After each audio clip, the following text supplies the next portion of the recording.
An absolutely gorgeous day from Charlottesville. Hey, this is the rubber match in the Commonwealth Clash, and it's two ranked teams in number 12, Virginia Tech, and number 21, Virginia, coming your way this afternoon from Palmer Park as we say hello and welcome you in with the two-time All-American Kinsey Fowler. I'm Tiffany Green. Now, you think about this. Just the second time there's a ranked meeting in this Commonwealth Clash, and it's been since 2011 since Virginia took down Virginia Tech. What's it going to take to turn the tide for the Hoos? It feels like it's now or never, especially for this Virginia senior class, and it's going to take your leader in that leadoff spot, and that's Jade Hilton. This Virginia team has been looking to this player her entire career. The whole time that she's been here, she's done it in so many different ways. Of course, you're going to find her name all throughout the record book. She's in the mix defensively as well.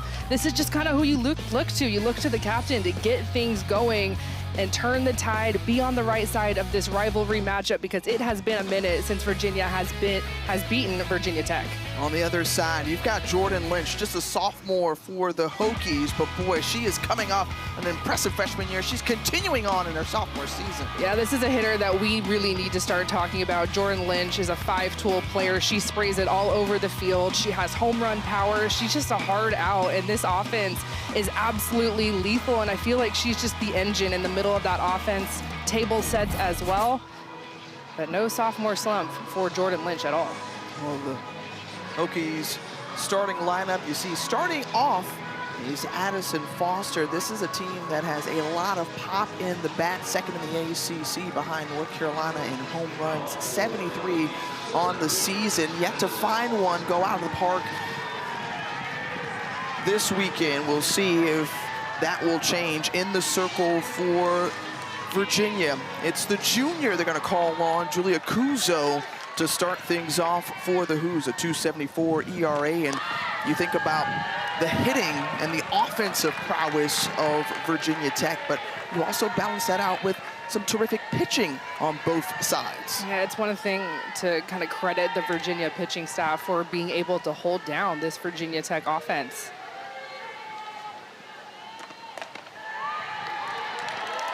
This is a pitching staff for Virginia that is one of the best in the ACC, one of the best in the nation. It's a very deep staff. They will absolutely share the rock. Virginia Tech coming in at 35-6 overall in the season. We mentioned a top 25 matchup between these two. Addison Foster, the junior, with a 3-0 count. And the leadoff batter taking all the way now, 3-1. Foster hitting .431 on the season. You see her numbers over the weekend, and even 500, including a triple, a couple of walks, and 2 RBI in the process. And that clips the corner, so now the count full.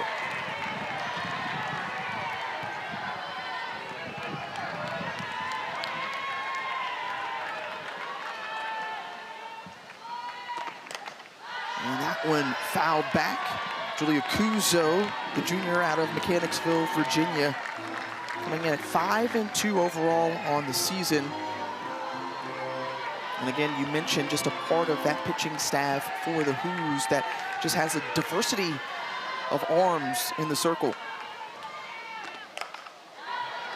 Foster puts it up, sends it into the outfield. And out number 1 is collected. And when you think about Kuzo, what does she bring your way for Joanna Harden? Well, yesterday, Virginia starting the lefty, so obviously going to the right side, kind of back and forth in the pitching staff. But Kuzo, she's going to throw in the mid-60s, but she keeps the ball low. And her changeup is a go-to pitch for her, so I was kind of keeping my eye on that first at-bat against Foster. Did not see that changeup. One of those things that maybe you hold it. Well, check swing there from Jordan Lynch, and she's quickly retired, and 2 down already for Kuzo. And I love the fact that in the first at-bat against Foster, fell behind 3-0, came all the way back, stayed patient with the strike zone.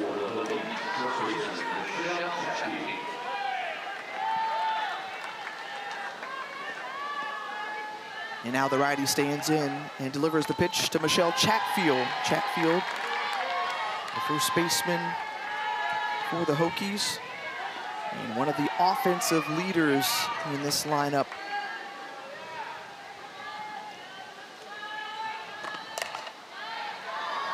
And this one handled by Alex Call. 3 up, 3 down for the Hokies, as quick work made from Julia Kuzo and the Who's defense, as we'll send it over to the bottom half when we return.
Now up to bat, we featured Jade Hilton in the open, and the senior out of Martinsville, Virginia, an offensive leader all season long for the Who's, and already a record-breaking year for her in terms of home runs, along with runs scored as well. But she's got some help along in that lineup as well. We'll see Macy Eaton come in at the 3 spot for Joanna Harden's team.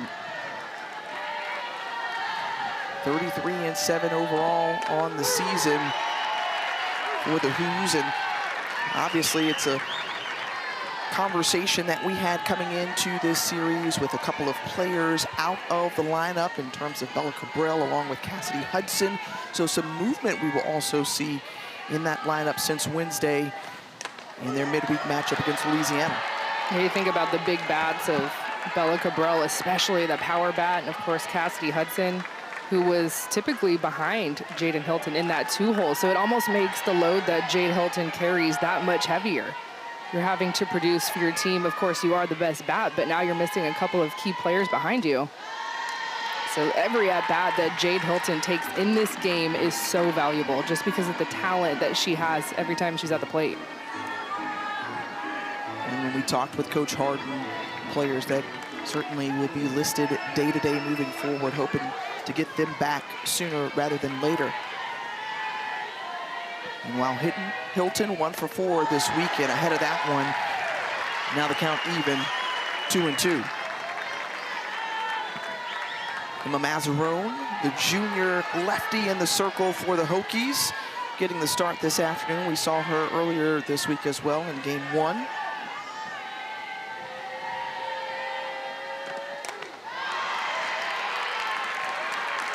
A great take. Full count now. You get rid of that rise ball, your eyes are going to go down. You know that Mazzarone is probably going to bring it lower in the zone.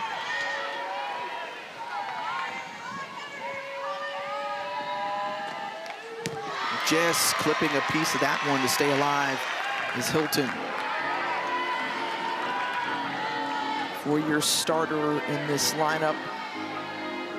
Has made an impact since stepping on campus here for Joanna Harden in her 10th season as head coach. Out front and striking out Hilton, Emma Mazzarone, as she retires one of the most dangerous bats in the lineup. And looking at her scouting report, She commanded that first at-bat against Jade Hilton. Yeah, and she has the ability to touch 70 miles an hour, really high velo, drop ball. I'm sure we'll see it more as this game progresses, as it's her go-to pitch. But in that at-bat against Hilton, threw a lot of off speeds. I think that's also just recognizing the power of Hilton. Hilton's a big swinger, and if you have an off-speed pitch that Mazzarone does, I just like establishing it in the first at-bat of the game. Strike in to Jaden Griffith. Griffith, the freshman, who's come in and again, just been thrown into the fire and has responded well.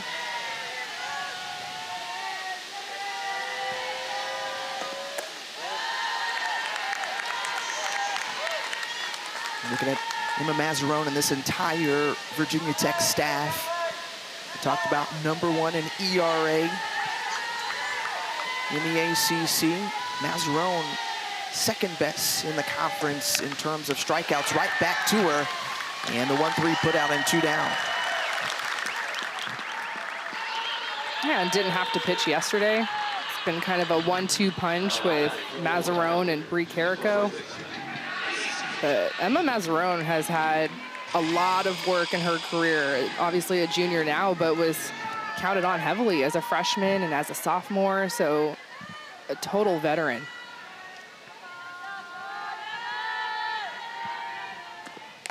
Now Macy Eaton hits that one softly. The roller over to shortstop, and not in time. As they say, Eaton beats out the throw for the 2-out infield single.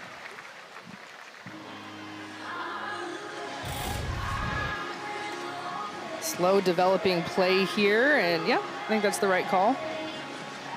Everyone's kind of looking around. Will there be a challenge? There will not. Coaches do have the ability to challenge. They get 2 apiece each game, and so how you use your challenges, ever since that was instituted a few years back, it's always been interesting when or where coaches attempt to use them. No need there for Pete D'Amour, as Kelsey Hackett now at the plate taking ball 1.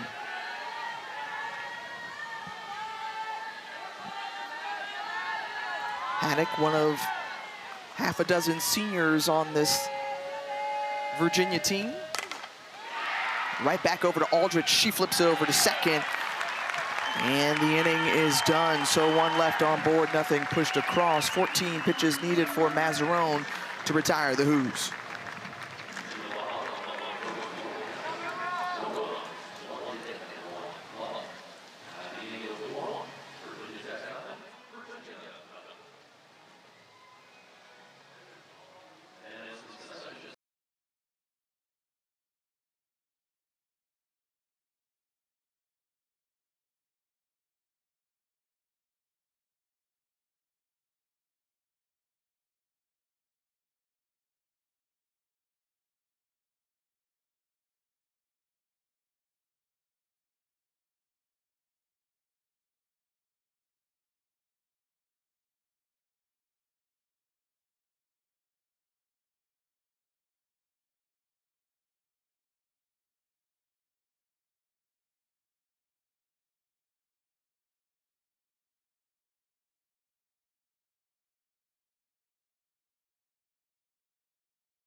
Mid-70s on this Sunday afternoon from Charlottesville. My partner loving the berm and all of the atmosphere around Palmer Park here for this decisive Game 3 in the Commonwealth Clash between Virginia and Virginia Tech.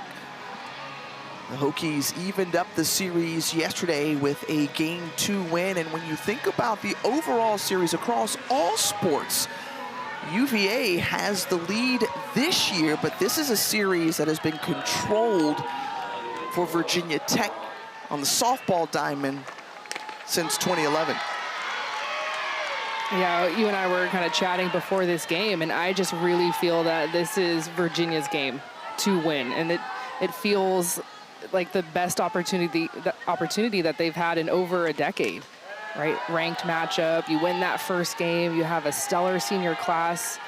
It's just tough. You're down 2 of your best hitters, but you have an elite pitching staff to help go toe-to-toe with this potent Virginia Tech offense. And this one, Abramovich over into left field, flies out, and out 1 recorded. And what makes this rivalry mean even more is the fact that so many hail from Virginia, right? 10 for Virginia Tech, another dozen coming on that roster from UVA. It just adds another layer, right? All of these players have grown up playing together in club ball or in high school. And it's been fun talking to Coach DeMore for Virginia Tech and Coach Harden for Virginia about this rivalry. There's a ton of respect between Coach DeMore and Coach Harden. They both went out of their way on our coaches call to say, you know what, I love what Coach Joe is doing, and I love talking to Pete out on the road recruiting. It was just kind of fun to hear that because you don't always hear that, right, in a rivalry. I was like, this is too healthy here. you guys aren't supposed to, like each other this much.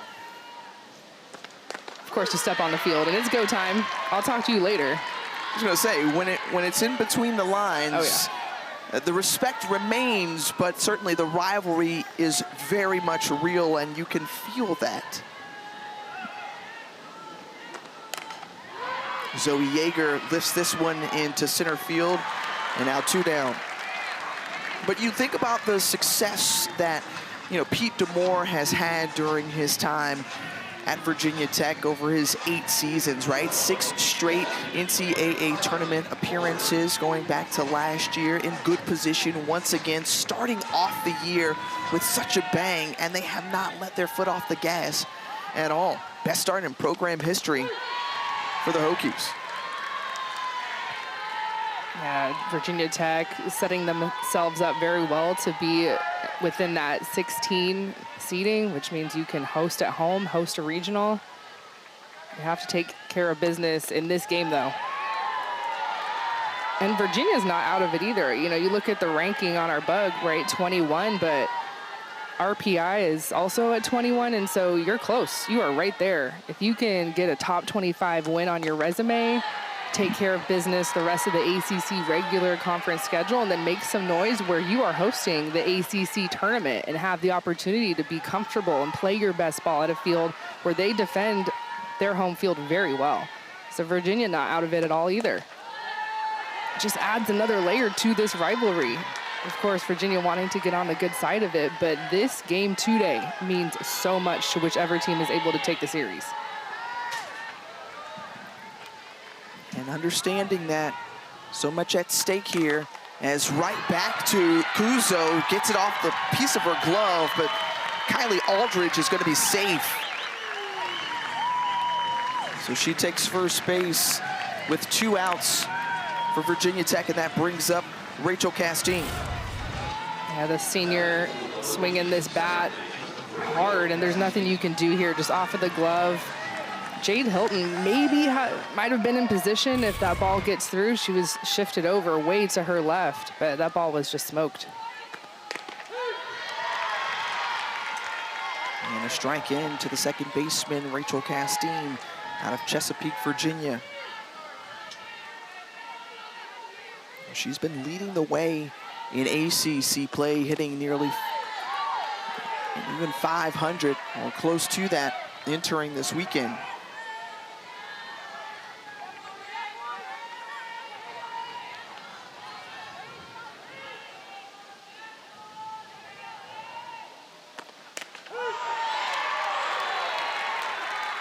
It's been a career year for Rachel Castine, and you love to see that. A senior that has put the work in, has dealt with some injury during her time. Yeah, but hitting .350.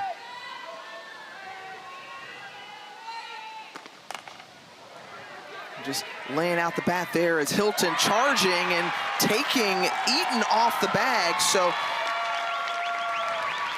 Castine is aboard safely. So after the 2-out single by Aldridge, she moves to second, and Castine stands at first. So 2 on, 2 out for the Hokies. That's a check swing here that Hilton has a cannon, but the throw is just too high and wide for Eaton over at first base to keep her foot on the base.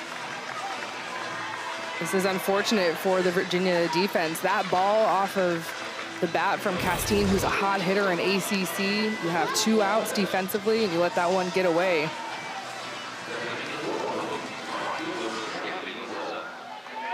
So now a pinch runner in for the Hokies, Lily Palante, excuse me. She's at second base and in scoring position with Gabby Mizell at the plate.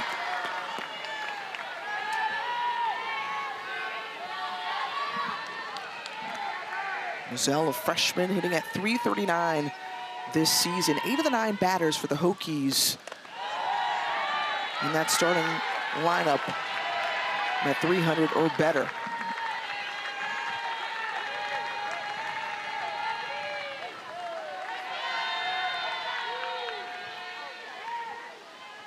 The 2-0 pitch from Kuzo.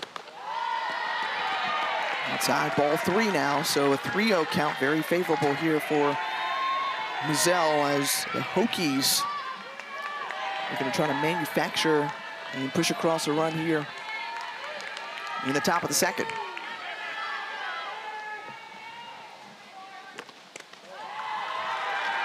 And the base on ball to load the bases now for Virginia Tech. Annika Rose stepping to the plate as there's a meeting in the circle with Virginia. You understand how important this game is, wanting to be able to overtake your rival in a series that has been controlled by the Hokies. And here is a pivotal moment early for the Hoos. And 2 outs, of course, you have the base hit by Aldridge, but then the error from your captain at shortstop, and then a walk with 2 outs to the 8-hole hitter, the only freshman in the lineup for Virginia Tech, right? Those are the little things where you see those happening. Okay, we need a quick timeout. We need a quick breath. Let's recognize where we are in this lineup. Virginia does not want to have this situation where you see Jordan Lynch or Addison Foster come up to the plate here. And it looks like Virginia Tech making a move. Annika Rose was due up, the shortstop. And I think it'll be Emma Mazzarone, a starting pitcher for Virginia, getting to swing it here. Mazzarone, who had the opportunity to be able to hit one time in the lineup for Annika Rose. And utilizing that change here is Pete Demore. She comes from the left side, does Mazzarone. And so an opportunity to help her own cause here. 13 hits on the season for Mazzarone. She's knocked in 10 in her plate appearances.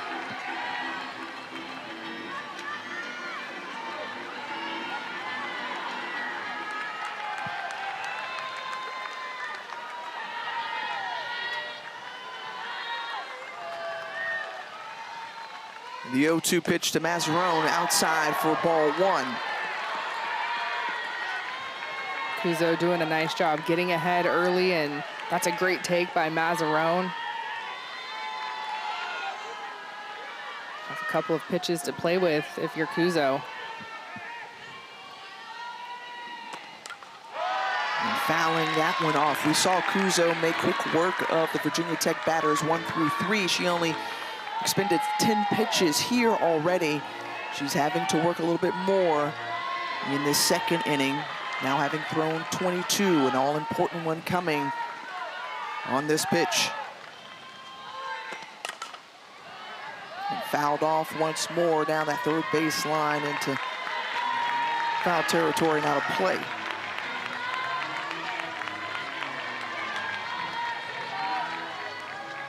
Virginia Tech overall this season has done a good job with runners in scoring position. Though they have had their chances this weekend, it's been a little bit more challenging.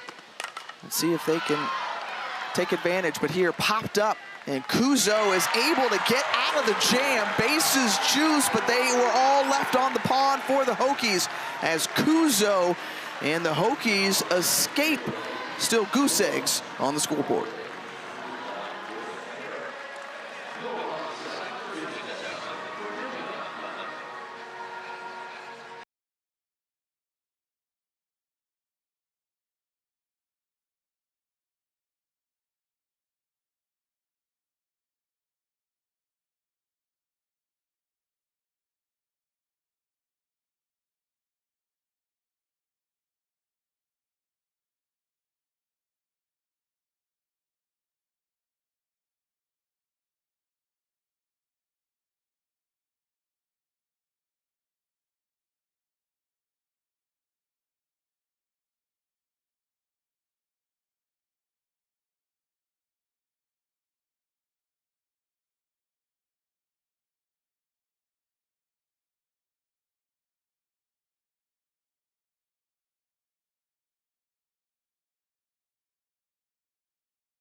At the swim team, who's just hanging out on the berm. And as we catch you up on what happened since Friday, game one belonged to Virginia. That 3-run home run by Alex Call, who's due up second in this inning, was a huge lift for the Hoos. Meanwhile, Bree Carrico and that pitching staff answering right back for the Hokies. A complete game effort, holding Virginia to just 3 hits yesterday. And I think the storyline still continues to be that Virginia Tech has not hit a home run in this series. These are the best 2 teams in the ACC in terms of the pitching staff and the numbers and what they've done all season long.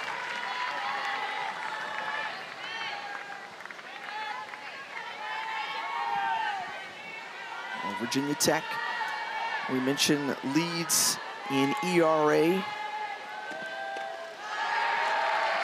And #1 in strikeouts per 7 innings, top 3 in terms of runners with hitters in scoring position. With hitters in scoring position, rather. Reagan Hickey, the leadoff batter here in the bottom of the second. And 1 ball and 2 strikes to the freshman. I think it's so important that Virginia Tech was able to even this series yesterday without their home run. I'm sure that there was some talk about in the dugout, like, hey, we can get things done even if we're not swinging the bat that we know that we have. And that's a good sign for a team when you can find different ways to win. And the pitching for both of these teams is going to keep you in the ballgame every single day.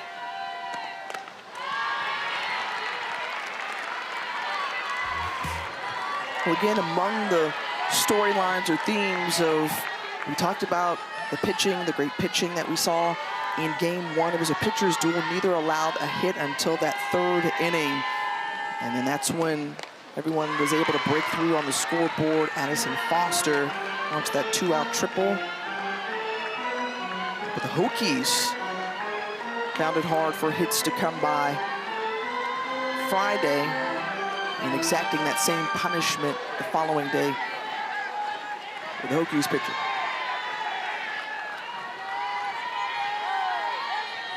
Full count. And she goes around, commits, and the strikeout for Mazzarone. Well, coming up at 6 Eastern, more softball as we'll take you to Raleigh for NC State hosting Cal. How about the Wolfpack trying to complete the series sweep? They held off that 7th inning push yesterday from the Golden Bears in that 5-4 decision. to clinch the series.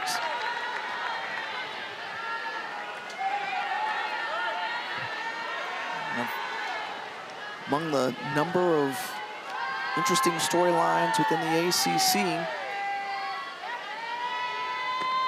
as Alex Call swings through that one, everyone was paying attention to that Florida State-Stanford series where the Noles saw their 25-game win streak, which was the longest active win streak this season, snapped by the Cardinal, and they were able to take the series from Florida State. I was trying to stay up here on the East Coast to watch the end of the second game of that series last night, but Stanford, I mean, Stanford had a lot of expectations going into this season. I think everyone was looking at what kind of offense they had, returning enough of their pitching staff, so started really strong, then maybe hitting some bumps in the road. And Pete D'Amour not pleased with something, having a conversation with Blue as the umpires. Brings together the team and has a quick meeting, unsure exactly about what was said or what was heard from the stands, but it was something that caused a very cool and calm Pete D'Amour usually to come out and express his frustration. Well, I was looking at the pitch clock and it got to 0, and then looked down and saw Coach D'Amour come out of the dugout.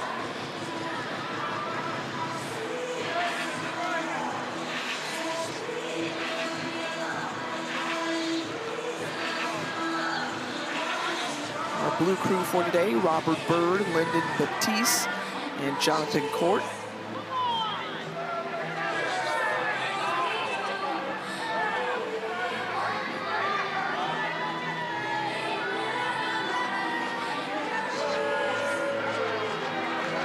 And then unable to get any clarification as to what the discussion was about, but play resumes here with a 2-1 count to Alex Call.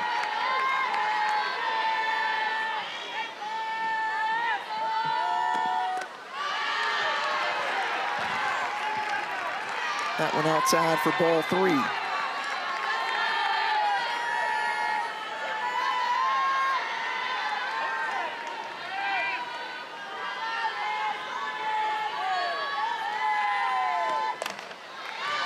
On the inside, Connor on the hands, and good play there by Annika Rose at shortstop. And 2 down. We mentioned just last inning, or in the first inning rather, the injuries in which this Virginia lineup has had to face, with Bella Cabral along with Cassie Hudson out of the lineup. Cabral obviously a big part of their success and one of those offensive players that you want to count on and have been able to count on this season if you're Joanna Harden, and certainly they're hopeful that Cabral along with Hudson will return to the lineup before the start of ACC tournament. Yeah, it shifts everything for Coach Harden. Of course, you're having to figure out what your lineup is going to look like. You're missing your 2-hole, your 4-hole, your power bat with 10 home runs, then defensively as well. Bella Cabral, the everyday third baseman for Virginia. And then you're going to have some players get opportunities that have not had those opportunities this entire season, have not had those reps. These players coming in to replace a Bella Cabral, going to be a little bit cold. Going to have to find your rhythm as quickly as you can. And the grounder over to short again, and back-to-back 6-3 putouts. So a 1-2-3 inning for Emma Mazzarone, and we're still knotted at 0.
Tech and Virginia still scoreless as we move to the top of the third, and top of the batting order resets for the Hokies as we take a look at the ACC. In the top 50 RPI, Virginia Tech coming in at 19, just 2 slots from them, Virginia at 21. But you see just the strength of this conference and how many teams well represented. Duke, the ACC leaders currently, with Florida State dropping those 2 games to Stanford. They, along with the Cardinal and the Noles, in that top 20.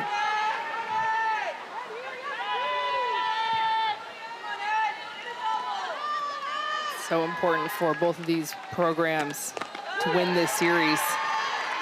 I just love the fact that we have a top 25, a rivalry matchup, a rubber match, and both of these teams are trying to position themselves to be in that top 16. It's just everything is on the line for Virginia and Virginia Tech. With Addison Foster taking strike 1, and we were just having this conversation because something that was new this year in terms of what the NCAA is doing. Yes, the top 16 are still going to be national seed and host, but they're going to seed all the way through 32, which is something that's new this year. Yeah, I'm excited to see how that plays out. I think it'll be so important just for maybe some of the highly ranked mid-majors to get out of the region and see a different part of the country. You'll break up maybe some in-state rivalries.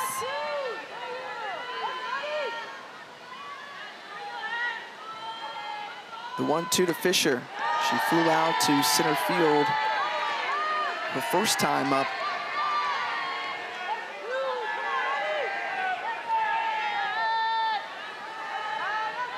Kuzo, who got out of a bases-loaded jam to close out the last half inning.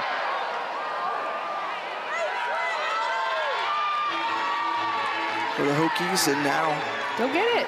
There you go. Yeah, that's what this is all about, right? You talked about just the configuration here. Was that little Kinsey back in the day? Absolutely. I want to say the young one, man, she hesitated. She had it. It was there for her. But you learn. It'll be for, next time there's a ball, she'll remember I need to go get it right away.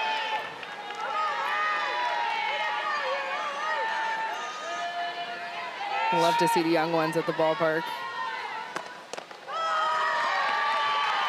And working the way back, and the leadoff walk. And let's go back and break that down, because the analysis here by Kinsey Fowler is top tier right look, now. You see our friend in the orange, her eyes were on it the whole way. She was tracking it, and she had a longer run. But our young friend there in the light blue, she's just looking at it. Should I get it? Maybe it's just a, youngster not really knowing I could be a little more aggressive on this. Should I stay? Should I go? I don't know. Those are those quick decisions that you have to make, right? That's exactly right. I don't think anyone was able to keep the ball, unfortunately. Yeah. But you still have fun going to get it. Go make a play. I'll tell you somebody who goes and makes plays all the time. That's Jordan Lynch. She's up at the plate right now. 1 ball and 1 strike to the sophomore out of Rising Sun, Maryland. And now it's 0-2. Just look at those numbers. 5-tool player. Steal threat as well. And she's able to knock it through the 5-6 hole. So back-to-back batters on base, the leadoff walk, and then the single by Jordan Lynch, and that brings up Michelle Chatfield as once again the Hokies trying to knock on the door. And this is a group that plays exceptionally well on the road. I mean, you think about just what the weather is like in Blacksburg during February. Pete DeMoore is like, hey, look, we're not playing many games at home. And so they have gone on the road, and they have been road tested so far this season. And on the flip side for Virginia, they have dominated their home field this season. Well, Chatfield already with 2 RBI this weekend. Another chance to bring home some more runs and maybe put up the first of this game. So protecting home field versus the strength of being able to get comfy on someone else's home field.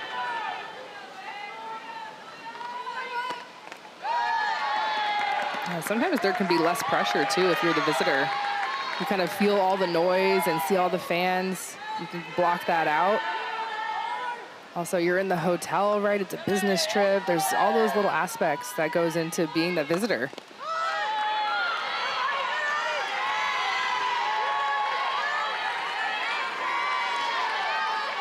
And right now, the Hokies sensing an opportunity. 2 balls, 2 strikes, 2 on, no out.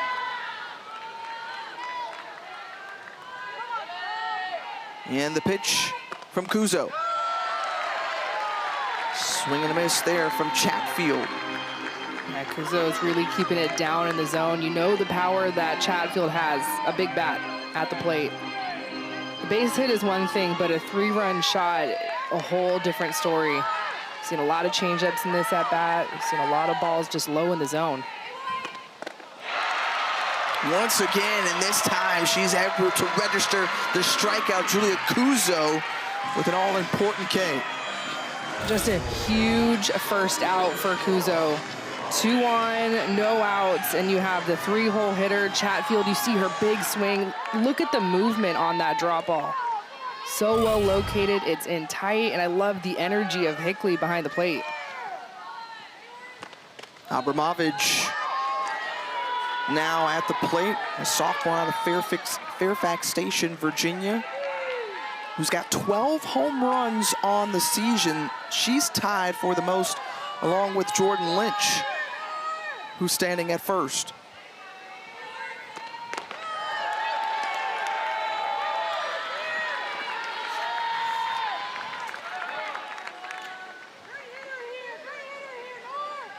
And a quick conversation with the battery for the Who's. Hickey going out to talk with Julia Kuzo for just a moment. We have talked and mentioned repeatedly about the power hitting team that Virginia Tech is.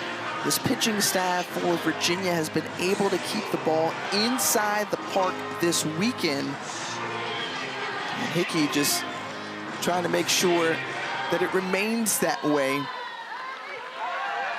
against a big swinger in Abramovich.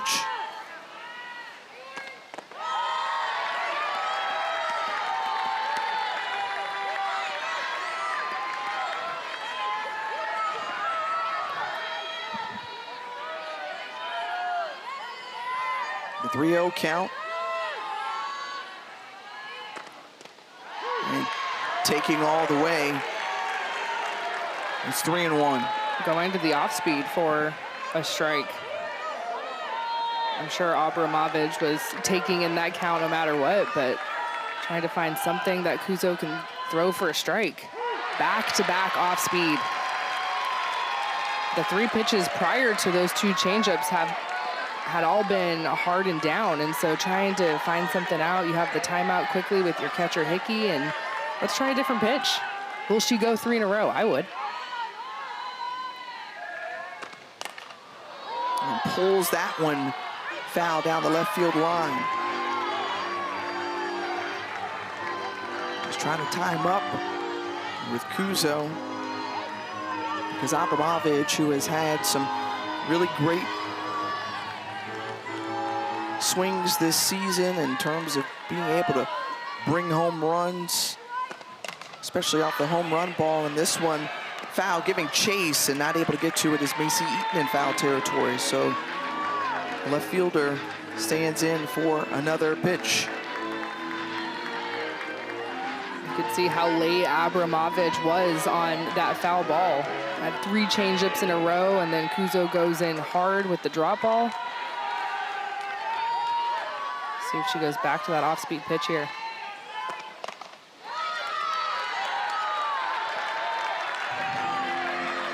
And obviously, you can tell from the pitching perspective what you're looking to do here. So once again, you've given some off-speed offerings to Abramovich. What do you look to throw here if you're Kuzo?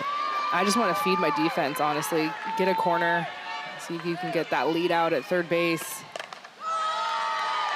But the more that Abramovich stays in this at-bat, the more foul balls that she hits off of Kuzo, it's always going to lean in the favor of the hitter. You're just seeing more, and Kuzo's trying to stay with it. The 10th pitch of this at-bat, and started this at-bat down 2-0, had to climb all the way back.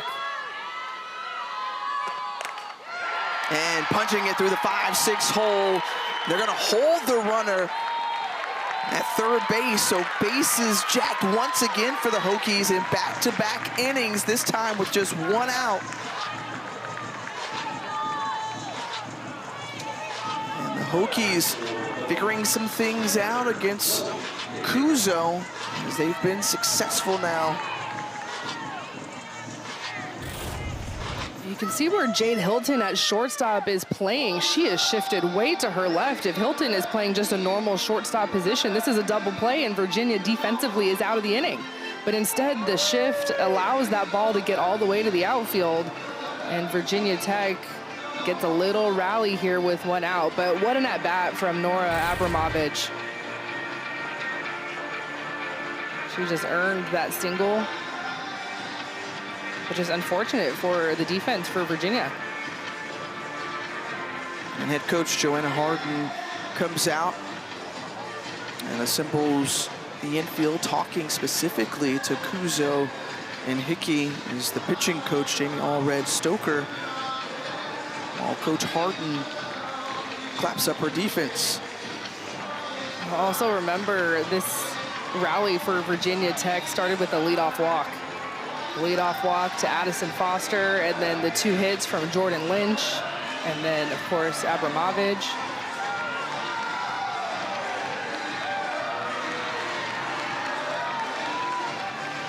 So the catcher, Zoe Yeager, now with an opportunity trying to punch home a run. 3-team All-ACC selection a season ago, coming in with a .339 batting average to start this game. She flew out to center field her first time up. And right back to Kuzo. Doesn't have to go anywhere, and just the throwing error scores 2 for the Hokies. Would look to be a routine play for Kuzo. Turns out to be 2 unearned runs for the Hokies. Man, oh man. Just throws it way left. So costly. The play is there for her. She could have almost walked home. It got to her so quickly. Kuzo, you see her, she identifies the runner. Of course, the bases are loaded, so you know, as a pitcher, I'm going home.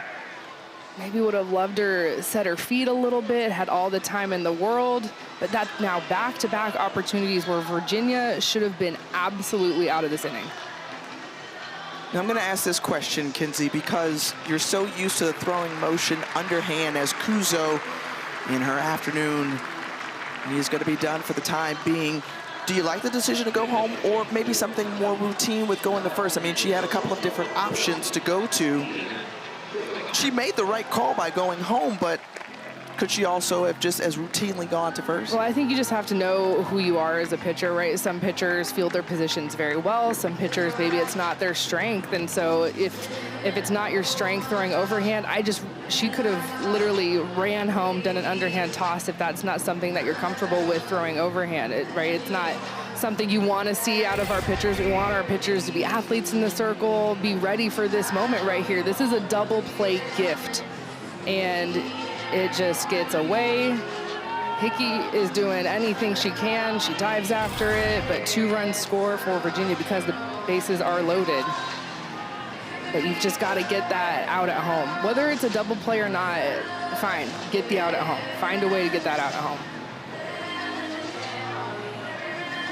The new arm will see Eden Bigham,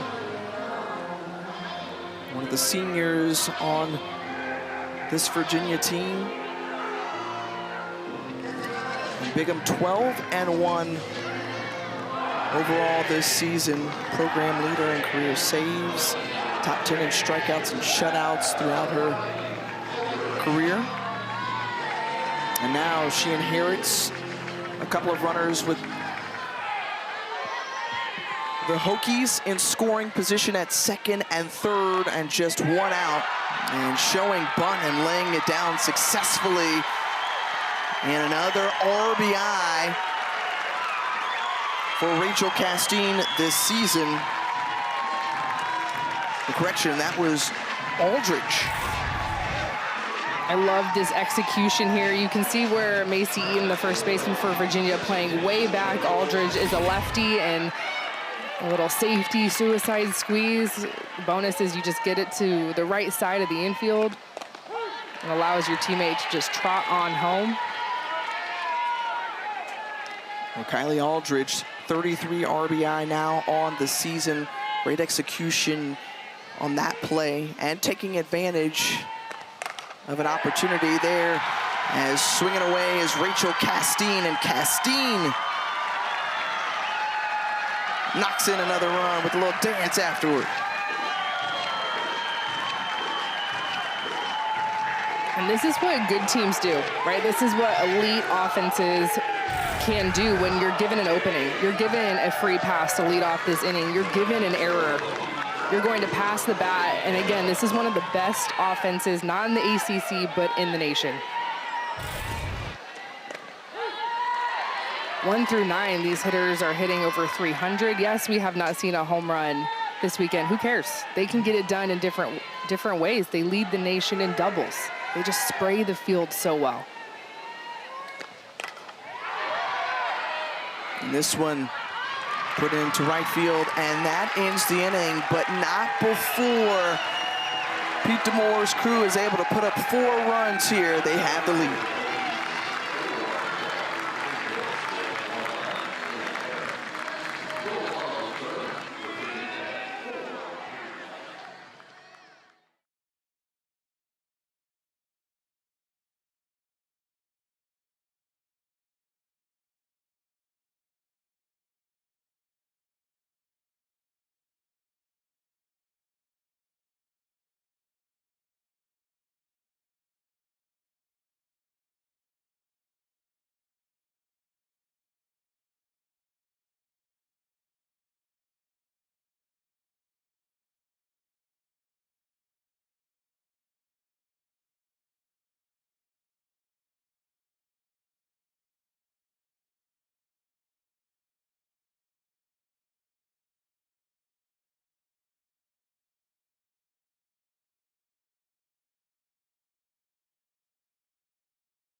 Welcome into ACC softball, this Commonwealth clash between number 12 Virginia Tech, who takes a 4-0 advantage over their in-state rival Virginia, joined now by Pete D'Amour, the Hokies head coach. Coach, you were able to take advantage in the top half of the inning. Just speak to the way your team is able to capitalize on missed opportunities. Yeah, we just, nothing really changes with us. We just had good at-bats, try to string them together, and I think we started out pretty well. First thing wasn't great, but then we started stringing at-bats together to see what happens.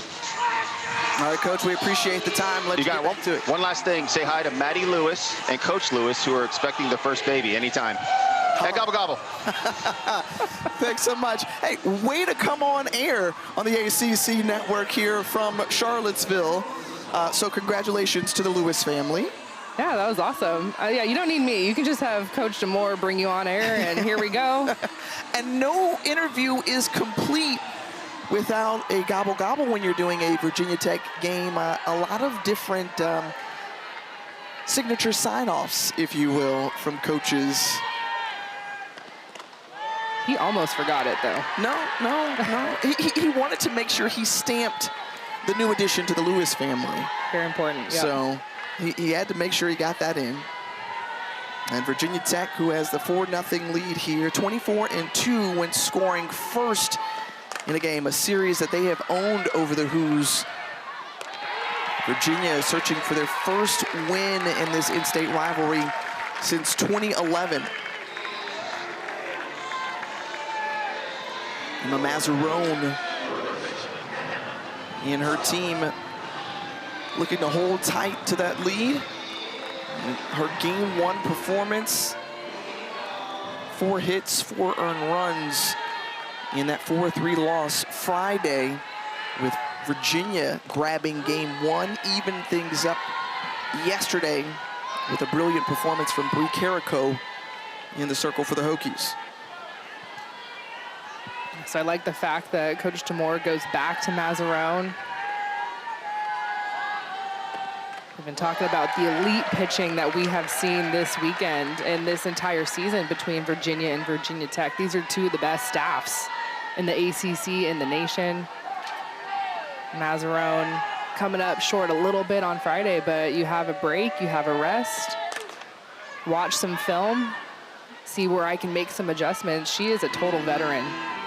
And so I like that she gets a fresh start. Right back to it, let's go.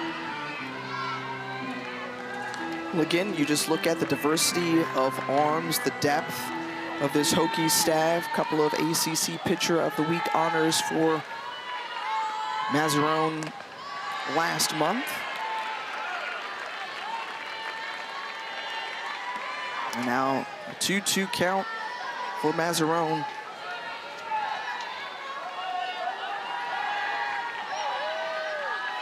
And a Tober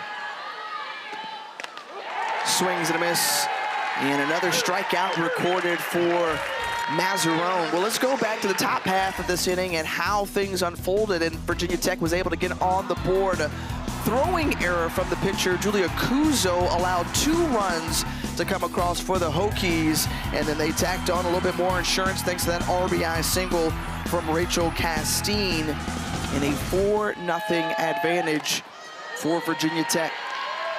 Yeah, you always also just circle a leadoff walk to start the inning. And Virginia defensively just opening up the opportunity for Virginia Tech to get runners on. Of course, the costly error extends the inning. And the offense for Virginia Tech is just too good. 1 through 9, no holes. And so you give a team like this an opportunity, they are absolutely going to take advantage. Second team All-American from a season ago in the senior Jade Hilton, and obviously this game is of great importance to her and this senior class for the Hoos, trying to notch their first ever win against Virginia Tech. How can they get something going?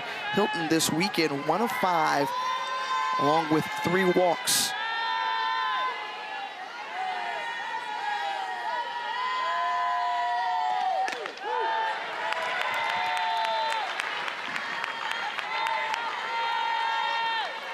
Joanna Harden just talked about how so many are from within the Commonwealth. This rivalry certainly is felt throughout. As another walk award at the 4th of the weekend for Hilton. And now with 2 outs, and she's aboard at first. 11 in the nation. 11th in the nation in terms of base on balls is this Virginia team. You can tell this weekend it's been don't let Jade Hilton beat you, especially with Virginia down 2 of their biggest bats. Make the other players step up. Make the players around Jade Hilton prove to you that they can get it done. Before joining on the ACC network, we talked about how Bella Cabral, one of the offensive leaders, along with Cassidy Hudson, both out with injury. They are listed as day-to-day for this Virginia squad, and looking to get them back. As this Virginia team, who has had success in ACC play, they are 4-5 in ACC series.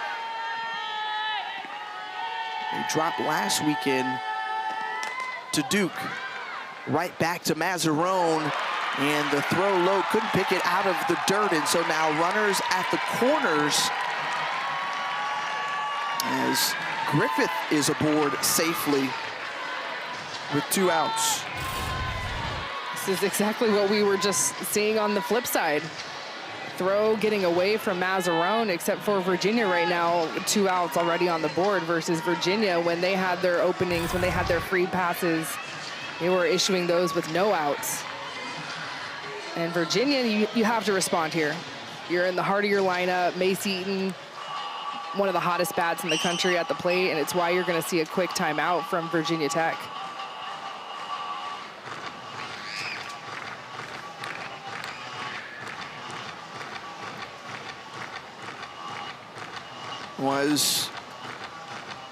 There's some conversation going on, and each team just strategizing here. We talked about, again, midweek game against Louisiana. Bella Cabral, Cassidy Hudson go down, not in the lineup. This is the offensive production that they're missing, and they're without currently with those 2 in the lineup. Yeah, you look at Cabral, over 410 home runs.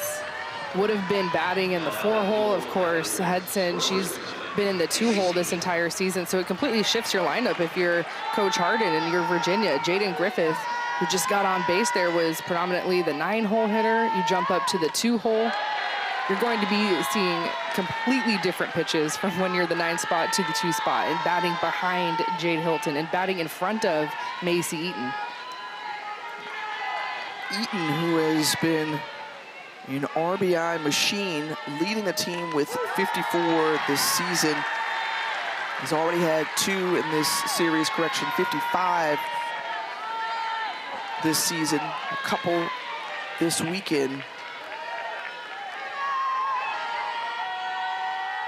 And Eaton with a grand opportunity, but there goes down swinging, and that ends the inning. Emma Mazzarone showing that she is not afraid of this moment. She is able to respond, runners at the corners, and what does she do? She strikes out the most dangerous batter right at the plate with Macy Eaton.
Back here at Palmer Park, and certainly a great crowd on here on this Sunday afternoon. Rubber match in this Commonwealth Clash, and you think about the in-state rivalry. Okay, so Hokies and Hoos sitting next to each other. Wait a minute, what? That's not supposed to happen. There's a lot of those in this ballpark. Yeah, and maybe it's also because of just the culture of these programs under both head coaches, right? I mean, it's Virginia overall for all 22 sports that has controlled the in-state rivalry. Virginia Tech has the advantage in softball, but in talking to both Virginia head coach Joanna Harden and Virginia Tech head coach Pete D'Amour, say, well, you know, there's not really bad blood between us. Yeah, nothing but respect. And they both went out of their way to say, you know what, I love coaching against Joe, or I love coaching against Pete. You could just tell there's a friendly rivalry here, and these two have so much in common. They are all recruiting the same kids out on the club trail. Like, you're fighting over those top in-state recruits, and so you have every reason to, like, maybe I don't like you, but that's not the case at all. It's like the friendliest rivalry in the nation between these two. And then I think some of the players may be taken aback by that. I mean, when we were talking with Pete D'Amour, he's like, huh? Really? You guys jive like that? Yeah, it's like, cool? What? No, you're supposed to hate them. Because all of these athletes on the field, there's so many that are from the state of Virginia. So they are raised in this rivalry like, no, we hate that other team. We want to beat them so bad. You can't be friends with their coach. No.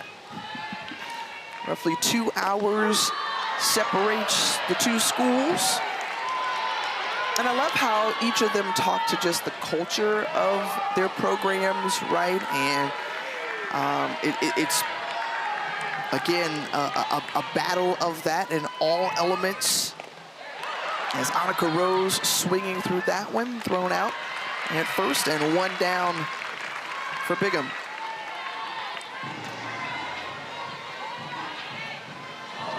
There's a lot of in-state talent. And at the club level, of course, you think about the teams include James Madison, who's been on that Women's College World Series stage. Liberty is right there in the Super Regionals to get to Oklahoma City a season ago. So you want to talk about in-state talent and the teams in the state of Virginia, it is as good as it's ever been.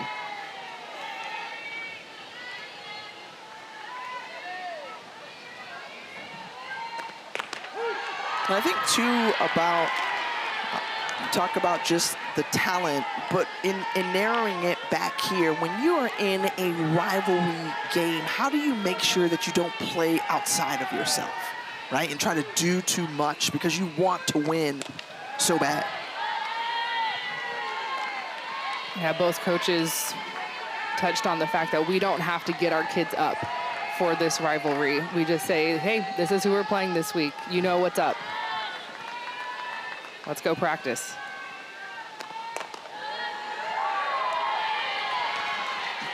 When you were playing at Arizona under Mike Candrea, I mean, did you appreciate that, or did you want to get riled up some more? Like, you know, just feed into your competitive spirit as Addison Fisher takes a strike on the outside corner, full count. I think, you know, if you ask any pitcher, and of course I was a pitcher, you have to stay so calm, right? As pitchers, we need to be at 80%. We can let our teammates do all the jumping around and the screaming and the yelling.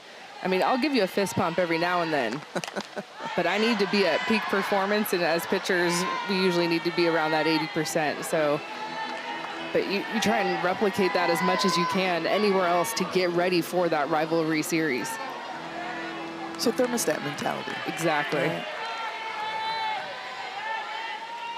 Foster, full count. Great addition to this Virginia Tech team, coming over from Stetson a season ago.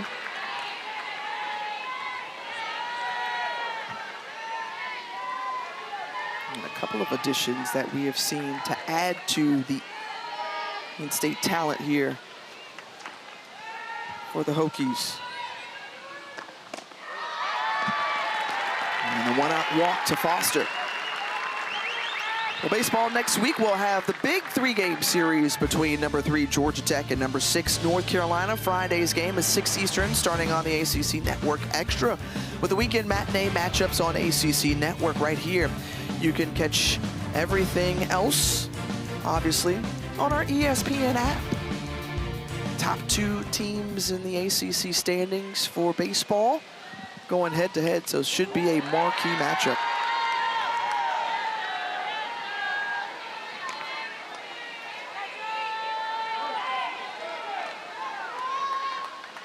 Here's Jordan Lynch. We came on the air talking about Jordan Lynch, the sophomore, who has continued to impress.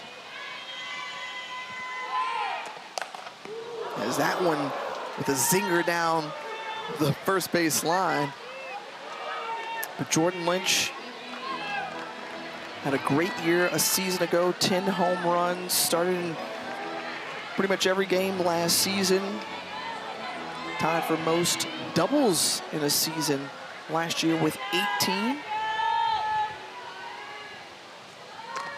And he's continuing yet another great year. She's just such a tough out. Tied for the team lead in home runs, and then kind of leads the rest of the way in every offensive category for Virginia Tech.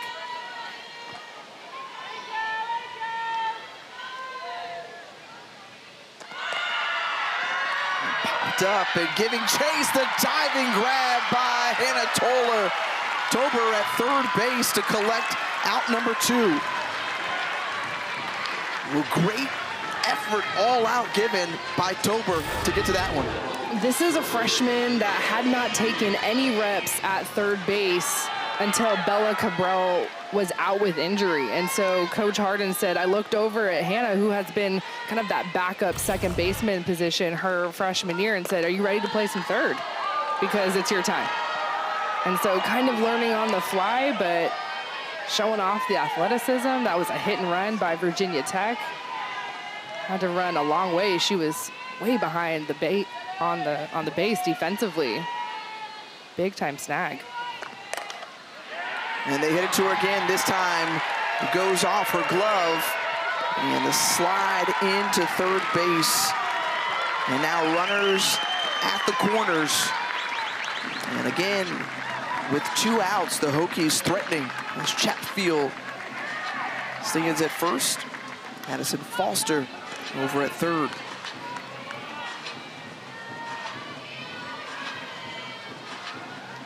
Foster was just on her horse there. 2 outs, going first to third. Ball's in front of her. That was fun to watch.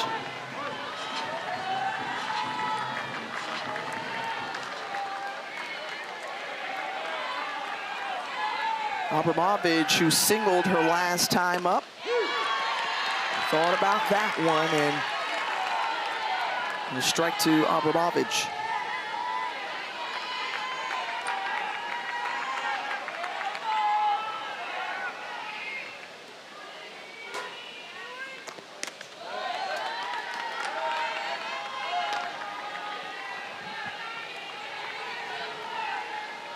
And it was last inning where the Hokies did all their damage, taking advantage of a throwing error, scored 2 runs, a sac bunt by Aldridge, and then Castine capped off the inning with an RBI single to make it 4-0. That's where we are now.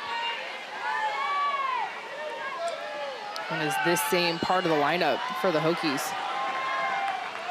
The long inning, almost batted around. Another opportunity.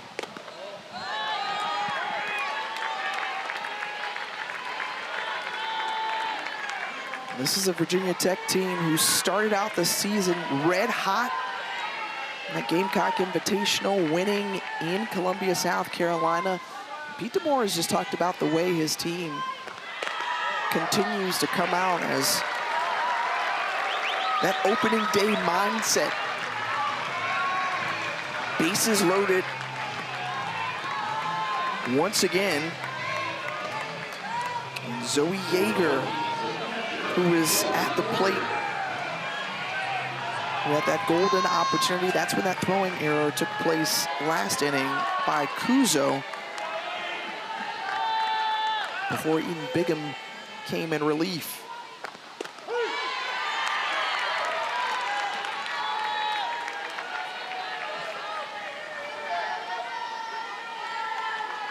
Yeager with 40 runs batted in this season, 8 home runs on this 2025-26 campaign as well. And that one snagged by the shortstop. Great play, but the fielder's choice, the RBI fielder's choice, and another run scores for the Hokies. What a play. Saves a run, keeping that ball in the infield. See where Hilton is playing a little bit more neutral. We've seen her shifted in this game way up the middle. And just laying it out, trying to get it out of her glove. I think she comes up a little bit, maybe too much, but there's nothing you can do. Chatfield runs very well.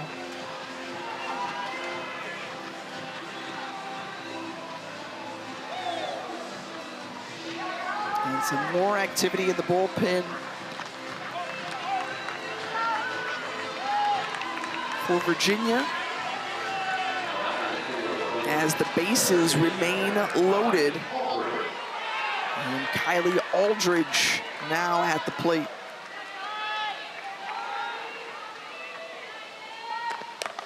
The senior, first pitch swinging, and what a diving grab. The line out to Alex Call to end the inning. But not before the Hokies able to tack on another run for insurance. 4, 5, 6 due up for the Hoos coming back.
Kenzie Fowler, Tiffany Green back here with you at Palmer Park. An absolutely gorgeous day and the decisive Game 3 in this Commonwealth Clash, as we're joined now by Virginia head coach Joanna Harden. And Coach, you've talked about just your team's competitive fire and the way that they always are in games. How do they claw back to make sure they try to walk away with a dub at the end of it?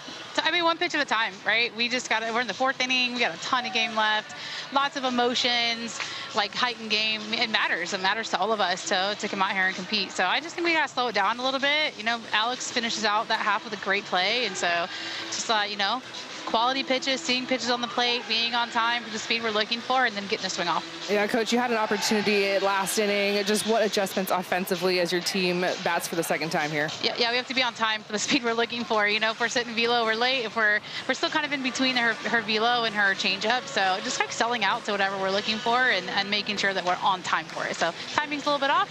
We'll make that adjustment. We got 12 outs to play with, and, you know, we're going to get after it. All right, thanks, Coach. We appreciate the time. Thank you.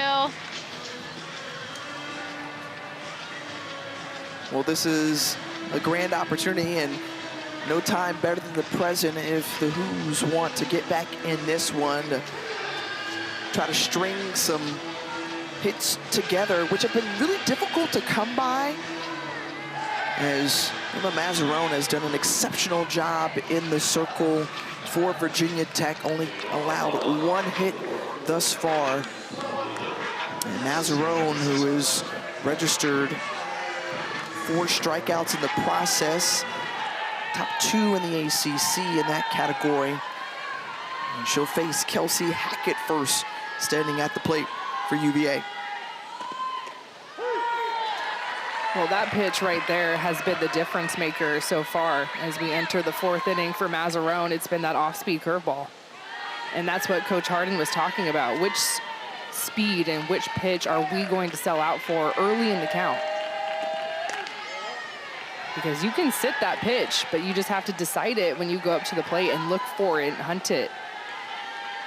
That was one of the things that she mentioned too after yesterday's loss, right? Bree Carrico only allowed 3 hits yesterday. She said, hey, we looked a little unsure and we have to have a clarity in our plan. And so now with 12 outs to work with, they've got to time up, sit on the pitch they want, and go after it.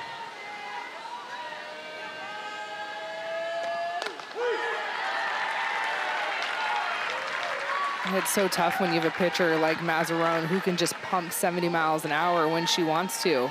But she has been using that off-speed so well in this game. Mazzarone hitting the right chords right there.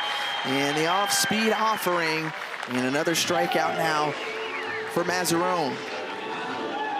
Well, this is our next women's lacrosse matchup right here on the ACC Network and the ESPN app, the latest chapter in the Great Tobacco Road rivalry. The number 2 Tar Heels take on 17th ranked Duke Thursday. Coverage begins at 5 Eastern.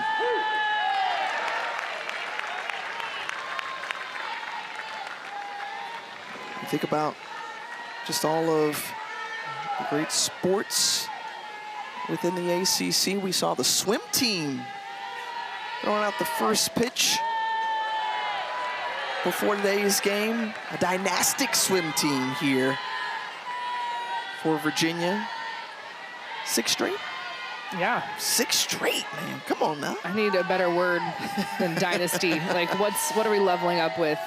Just absolutely nothing but dubs, nothing but trophies. Just insane. I think it was the whole team that came out.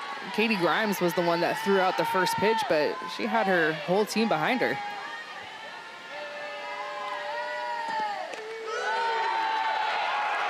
That one close, but no call there.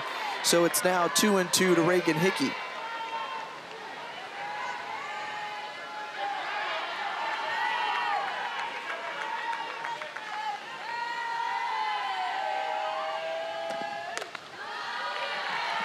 That one high, ball 3, and it draws the count full. Hickey, the redshirt freshman out of Atlanta, had 3 RBI in that midweek win. They were able to edge out the Raging Cajuns here at home. All right, so we were just talking about the swim team. You were just talking about the Olympian Katie Grimes, okay? Rate the performance, the overhand throw? You know, she didn't even present it. Everyone's like still welcoming her and her team, and she's like, let me just rocket this thing off. Let me dive into it. Dive into it. Yeah. There you go. Okay. There we go, there we go. Low play, low play. The second walk this afternoon for Mazzarone as Hickey takes first base with 1 out. I mean, outside of the 2 walks and that single given up back in the first to Macy Eaton, there have been very few opportunities for this Virginia team.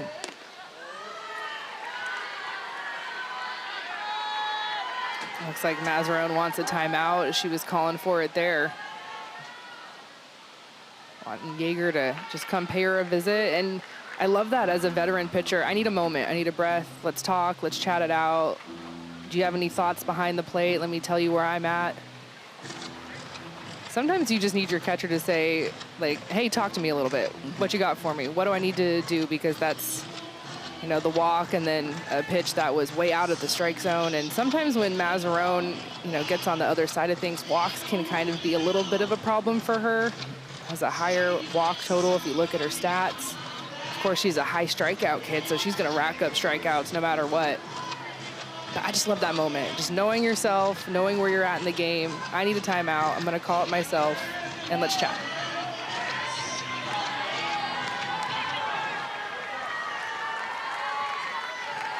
Mazzarone able to regroup, stands in and ready to deliver the pitch to Alex Call. Ball 2. Call, who made that great diving grab in the top half of this inning to get out of that jam. And this one is, they're going to say, a foul ball on the first base line, and Hickey will trot back to first. Call will go back to the plate.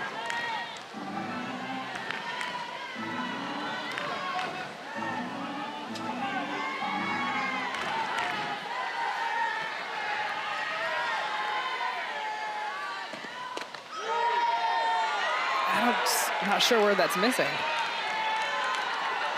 I think Mazzarone's trying to figure that out as well. As she stands back in. Readies. The pitch. Swing and a miss there from Call. So if you're not getting what you need on the outside corner, well, let's try the inside corner. I'm just not sure where that one misses, but I love the fact that she goes right back to it. Goes to the inner half. They say she commits. And another strikeout as the first base umpire says she went around. And taking second is Hickey. So half a dozen strikeouts this afternoon for Mazzarone. Yeah, that's the right call. But if you're Yeager, you have to stay ahead of things, right? That you see Virginia, the base runner in front of her. See if you can get an extra out. But I think everyone just kind of felt like it was ball 4, but meanwhile, that's a free out. That's a live runner.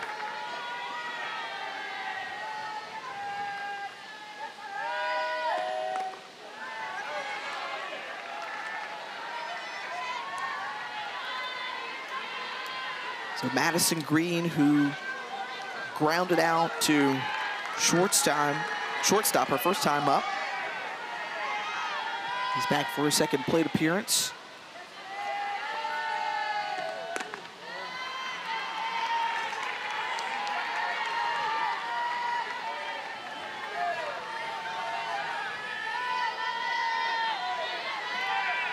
Mazzarone falling behind in the counts this inning to batters. That went straight down for a strike, gave up that walk to Reagan Hickey, who's standing in scoring position at second. And then circled that around a couple of strikeouts this inning as well.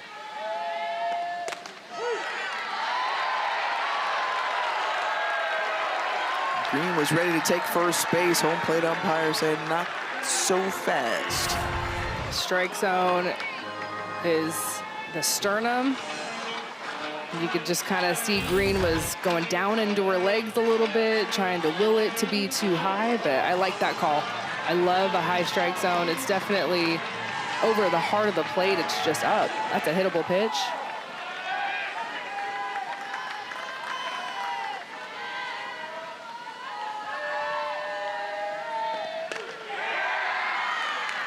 And the second walk awarded this inning. We've, again, seen 3 ball counts to 3 of the 4 batters this inning.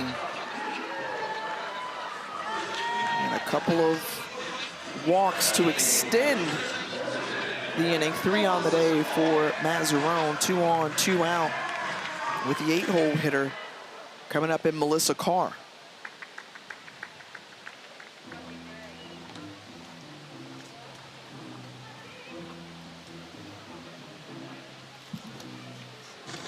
It looks like Bree Carrico has just trotted out to the bullpen, starting to get loose a little bit quicker. She was out in the bullpen, but wasn't up, and now you get activated. It's a timeout, kind of looking down. Hey, do I need to go? All right, let me get warm real quick. But this is an ace-1, ace-2 situation for Virginia Tech, and so if Mazzarone can't find her command, and if this inning extends, I would not hesitate to bring in Carrico at all. Meanwhile, if you're Joanna Harden, what do you tell your group, seeing that they're able to at least see more pitches out of the hand of Mazzarone? They can perhaps take advantage here, even with 2 outs. They've got a runner in scoring position to just at least chip away some at this lead. I might take until I get a strike as a hitter. Down 5, you need some big swings, some big opportunities. You have a pitcher struggling to find the strike zone.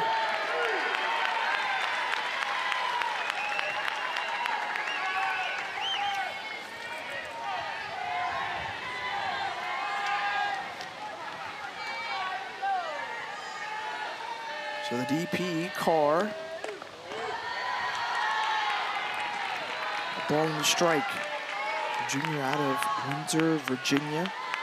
I mentioned just the number of players on both rosters from here in the Commonwealth.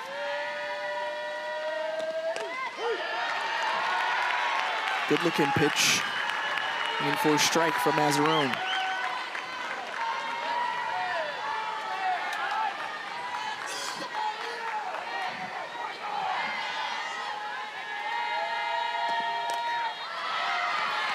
Fouled off to stay alive.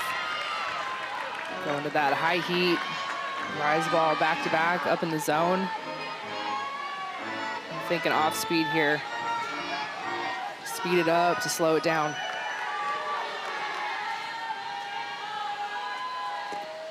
Indeed she does, and you called it, Kenzie Fowler. You know exactly what you're talking about, partner. Emma Mazzarone with the strikeout to end the inning. Bottom half of the order due up for Virginia Tech. How about strikeout number 7 for Emma Mazzarone? Making it a little bit hard on herself, but she can get out of it.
Well, back here for this Commonwealth clash, and right now Virginia Tech with a 5-0 advantage over their in-state rival Virginia. Well, hey, look, Palmer Park is an outstanding venue. They're gonna host their first ever ACC championship. That's coming your way May 6th through the 9th. The top 12 teams will make the tournament. Top 4 get first round bye. We talked to Coach Harden. They are just so excited to host the ACC tournament here at home and, of course, show off one of the newest ballparks in the ACC, Palmer Park.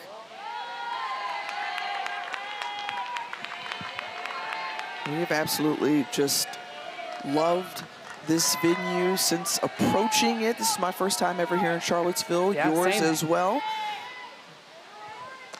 And it's a beautiful facility. You continue to just see how it draws people in across the country, right? Newer facilities, greater investments in softball, winning programs, all those things play a factor. And the turnaround we saw is that one off the bat of Rachel Castine to lead things off for the Hokies. But we saw the fantastic year for the Cavaliers last year under Joanna Harden, really turning things around and then carrying over that success, especially here at home. 21-2 entering today's game. Nothing sweeter than being able to win on your home turf. You see the teams around the ACC where they've protected home well. Florida State also only dropped 2 at Joanne Graff Field. Yeah, I think if you're a Virginia player, the 2 biggest moments that you are circling in your season is, of course, the rivalry matchup against Virginia Tech and then hosting the ACC tournament. Both of those things happening at your home ballpark, you're thinking about those opportunities in the fall. Can't not wait for that to happen. Of course, we know Florida State is the favorite to win it this year. Duke right there very much in the hunt as well. Virginia Tech is number 3 in the standings. How about Louisville in the season they're having? Stanford, Virginia, all in that top half of the conference. Yeah, taking the series over Notre Dame this weekend.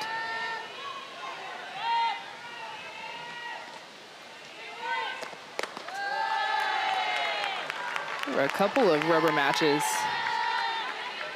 in the ACC this weekend. Of course, we're having one here with the rivalry, but Duke over North Carolina, that was a rubber match today.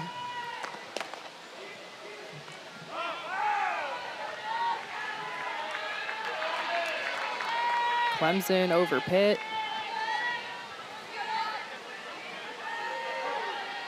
There's a lot of teams in the ACC that have opportunities to make sure they, number one, make the ACC tournament. And then there's kind of that other half of the ACC teams who are trying to position themselves to be in that top 16 spot. What a throw. Excellent throw from Reagan Hickey to gun down Sarah McNelly, the pinch runner, so she trots back to the dugout. And another look here. Yeah, this is just all arm strength, and Hilton just camped out at second base, waiting for that throw to get to her. Fielded well, and Bigham, the underhand toss over to first base, and 2 down.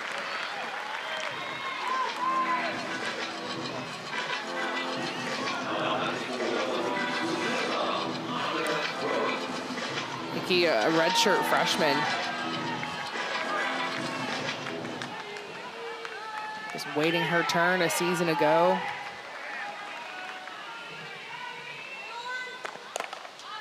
First pitch swinging for Annika Rose. And that ends the inning. So now it's decision time, 9 outs to work with for Virginia.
Clash has been a rubber match, and Emma Mazzarone, of course, getting the start. 7 strikeouts, and I just love the movement, the off speed that we have seen from a pitcher, where if you scout her, this junior, typically you're going to think we're going to see a lot of drop balls going down into the zone. And so I love the fact that you have game 3. She has already pitched once in this weekend.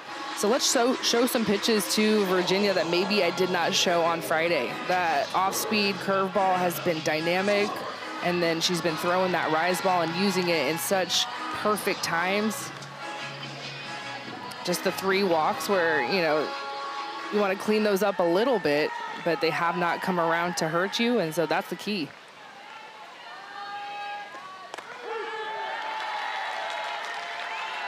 Mazzarone, who has pitched herself an outstanding game, as you mentioned, only allowed 1 hit, had 118 strikeouts coming in, plus 7 so far this afternoon.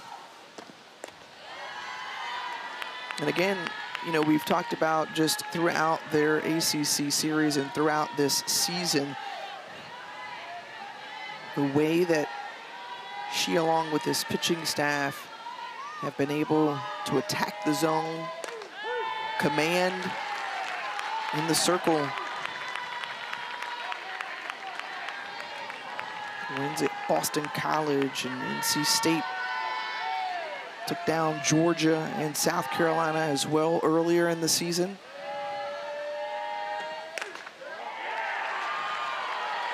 And Mazzarone trying to pick up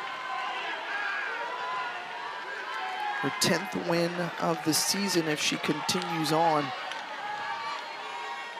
like she's done so far in this game.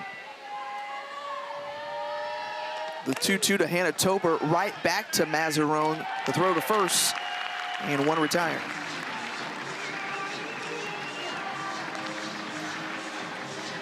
One thing that Mazzarone has done so well is keeping that leadoff runner off of the base paths. Anytime that Virginia has tried to make a rally or make a comeback, get a couple of runners on, it's been with 2 outs, 1 out, versus we've seen Virginia Tech. When they had their big rallies, it was early with no outs. It's so key as a pitcher. You look at the stats of what happens when you eliminate that leadoff batter. The stats are just so much more in your favor.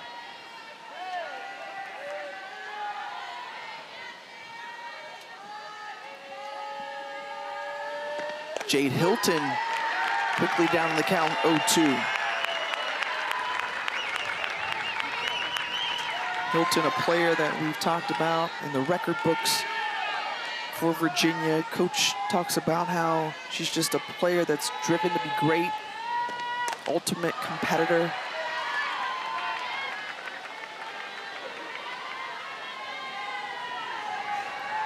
And the mindset with Hilton this weekend, you referenced it earlier, Kinsey, was just kind of keep away, right, from Hilton.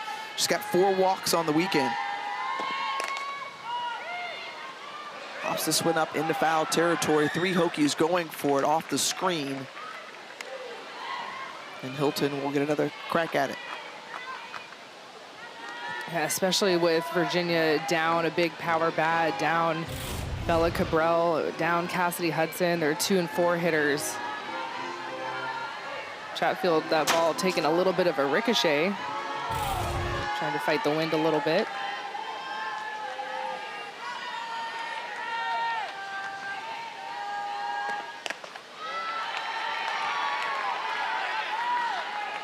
She broke the UVA record for career runs scored, surpassing Heather Field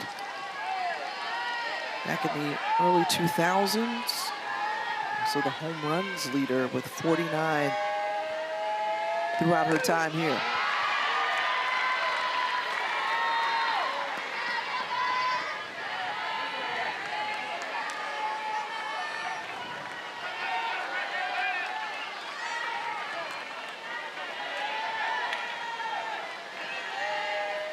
The 3-2. And chopped it to the right side, and just a second base hit this weekend for Jade Hilton, the first of the game. Well, coming your way up at 6 Eastern, we've got more ACC softball as we'll take you to Dial Stadium in Raleigh for NC State hosting Cal, the final game of the 3-game series from North Carolina's capital city. Only the second hit given up by Mazzarone, and now back-to-back base hits. This one by Jaden Griffith. And Griffith, who picks up her first hit of the weekend. So runners at the corners and just 1 out. And maybe a rally starts here for the Hoos. The first pitch swinging here from the true freshman, Griffith, who has been the 9-hole hitter, but because of the injuries, you're missing Hudson and Cabral. She gets bumped up. She has to bat behind Jade Hilton. So you know you're gonna get pitches. I love the fact that she was ready to go first pitch of that at-bat. A player who's just provided really good ABs, kind of that fearless mindset as a freshman coming in to Joanna Harden's program. And now another great opportunity for Macy Eaton. There have not been very many of them in this one. 0 for 2 with runners in scoring position so far this afternoon for Virginia. This one popped up. And right there to collect it is Jordan Lynch. So 2 down, and Eaton is retired. Lynch going all the way from her third base position to collect it. And Bree Carrico in the bullpen warming up if needed for the Hokies. Carrico, who we saw yesterday, Mazzarone, as you mentioned, kind of the 1-2 punch for the Hokies, who have done the heavy lifting this weekend in the circle. I tell you, that was a big out by Mazzarone. Runners on the corners here for Virginia, and so Virginia Tech wanting to be on the same page defensively. But Macy Eaton, aggressive early, swinging big, and yeah, that was a great play by Lynch coming all the way in, calling off Yeager behind the plate. That's going to be a tough play for a catcher, so if your third baseman can get there, she was there, she was vocal. That one high and inside to Kelsey Hackett. Hackett, another player for this Virginia team who has just waited her turn. And went from a platoon role earlier in her career to now an everyday starter.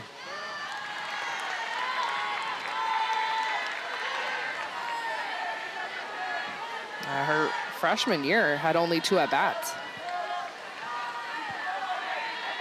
So here you are in your senior season, batting in the 4-hole.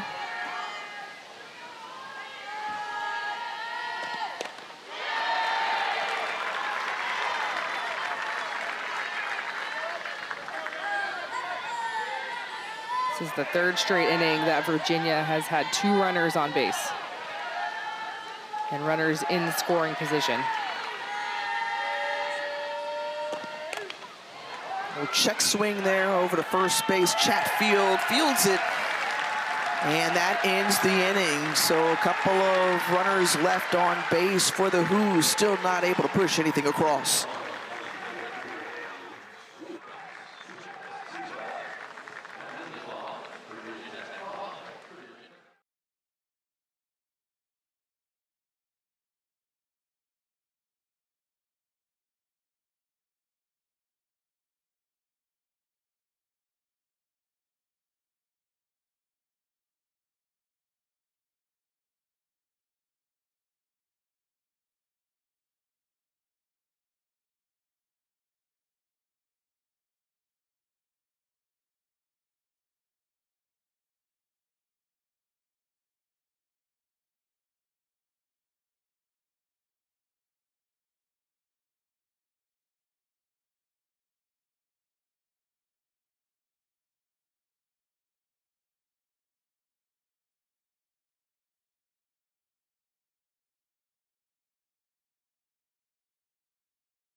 Well, the Good Hands play of the game brought to you by Allstate. How about the true freshman, Hannah Tober, who is in this position because of the absence to the injury of Bella Cabral. She had not played third base in her entire career, had not played or had not taken any reps this season, has kind of been that backup second baseman. And so you have a couple of injuries on your team. Your head coach says, hey, I need you at third base.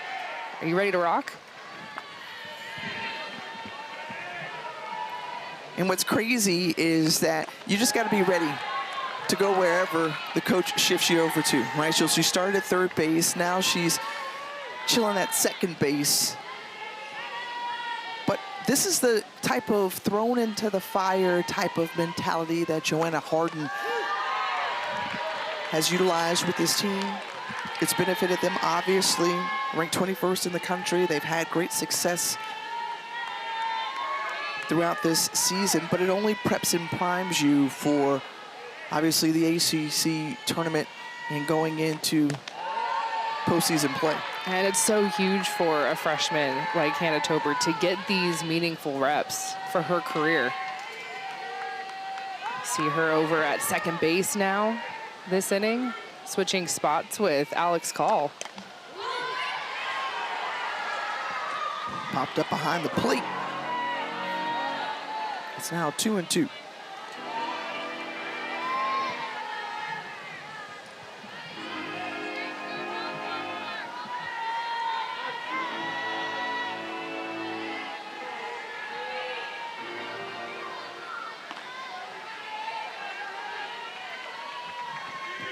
Addison Foster awaits the pitch.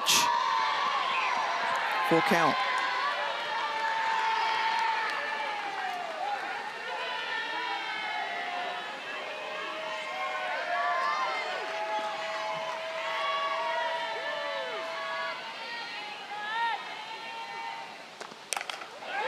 Lines that over to Tober. She's ready for it.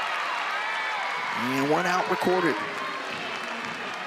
You know, we were coming in talking about just the youngsters, their readiness. And Coach Harden loves just the unshakable, unflappable way of her first-year players. Yeah, there's 5 freshmen for Virginia seeing meaningful time this season. Of course, Tober is kind of new and late to the action because she's replacing Cabral.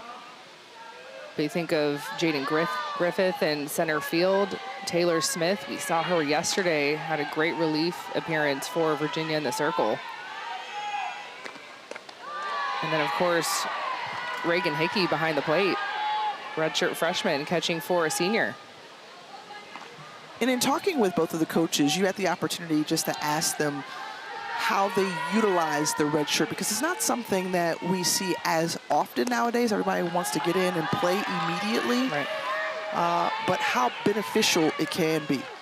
I think it's such a good thing to talk about. Both teams have a redshirt freshman that is in the mix, and for Virginia, it's Hickey behind the plate, and for Virginia Tech, it's Bree Carrico. So maybe as a freshman, you come in and you're just on a roster that has an MLM link, right? Okay, maybe I'm not going to see the innings that I aspire to have later in my career. Let me take a minute. Let me take a year. There is no rush. I mean, of course, you're talking to someone who pitched a lot her freshman year, but I tell you, right, you talk to anyone who went to college, it's like stay in college as long as you can. You only get 4 years to play at this level. If things aren't lined up perfectly, that's okay. It is not the end of the world. And how valuable it is to be a redshirt freshman. You're essentially a sophomore. You know what kind of culture your team is about. You know what the level of play you're getting ready to get after, and you get to get in the weight room, get stronger, work with your hitting coaches, work with your pitching coaches. There's so much plus side for that redshirt year, especially those freshmen. And you look at what Bree Carrico has done. She's at the tops of the league for Virginia Tech in ERA and redshirted last year as a freshman. It's worth it.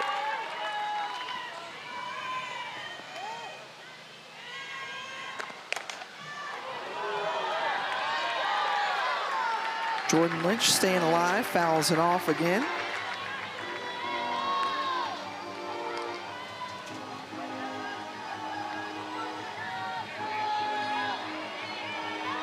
For Lynch and just the rest of this team, we just talked about it before, about just the way that they're playing free and the way that they are able to be in control in a lot of these games. Is that one she barely got a piece of to stay alive. But I love that too. What Pete D'Amour said was because, you know, they can play that way, and why you want that opening day mindset as they have gone throughout this season. It's because you have nothing to compare yourself to, nothing to compare yourself to. So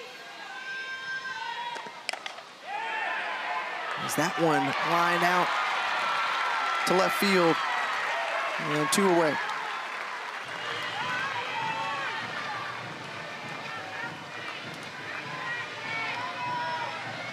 I'm still waiting to see. Will we have a series where Virginia Tech doesn't hit a home run?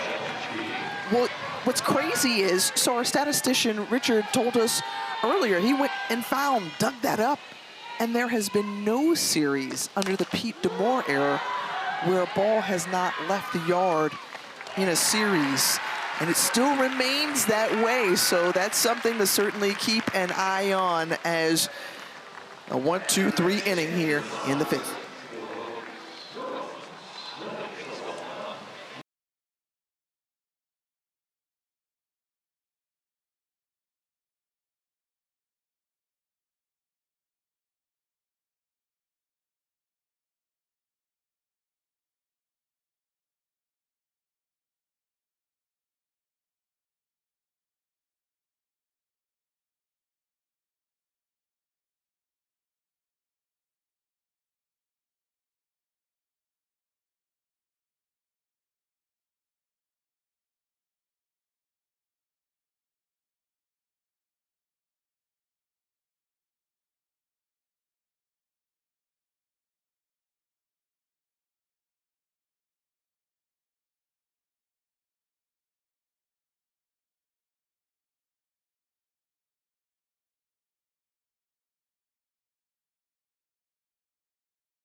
Bree Carrico, let's catch you up on what she's done all season long. Hey, she leads the ACC in terms of ERA. I just love her story, right? This is a redshirt freshman sitting behind Emma Lemley a season ago, learning the development, working with her team and working with Coach D'Amour.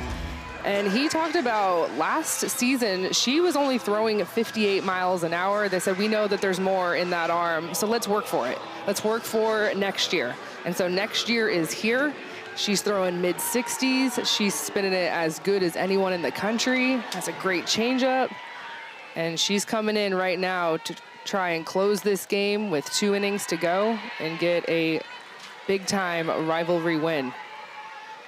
She's already recorded 4 saves this season. She picked up that win yesterday in Game 2. A 3-hit performance.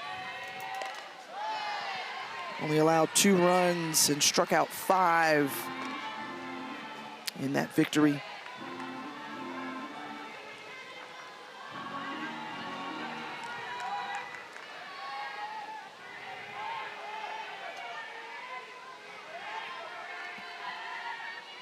And Reagan Hickey swings through that one now, 1-2. These are the 2 redshirt freshmen that we were talking about for the opposing teams. Hickey, the catcher,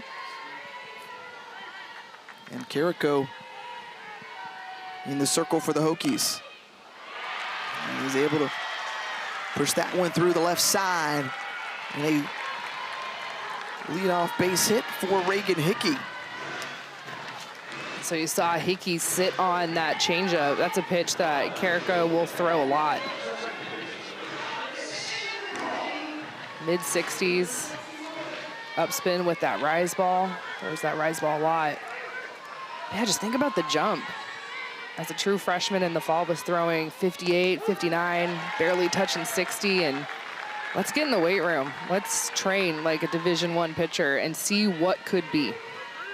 I'm going to ask this question because I think some people at home would even wonder, well, how do you jump from, 58, 60 to mid to high 60s? Weight room, long toss, pitching a lot, and you can clean up things mechanics-wise as well. That, whether it's your arm slot or your hips are doing something a little bit where they don't need to be in a place where they are making you a little bit slower. Try and clear those hips, let your arm work.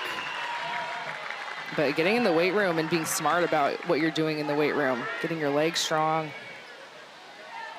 And you get that extra year to just take care of your body and craft your body.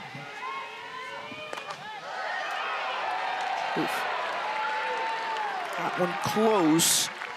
They called a ball, so 2-2 to Alex Call. This Commonwealth clash and a good mix of Virginia Tech, Virginia fans here. Home field with the Hoos and caught looking as Alex Call is retired.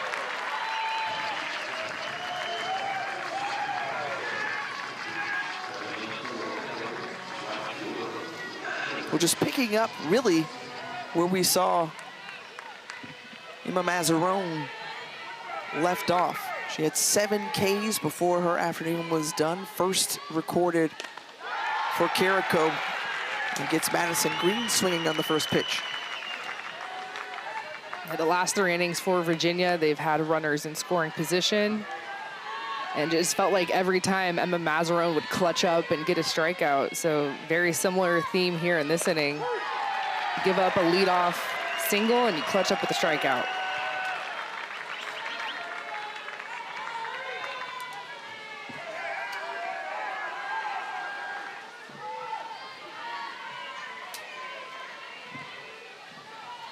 Pitch on the way. And the roller over to third base and charging in and getting the out is Jordan Lynch.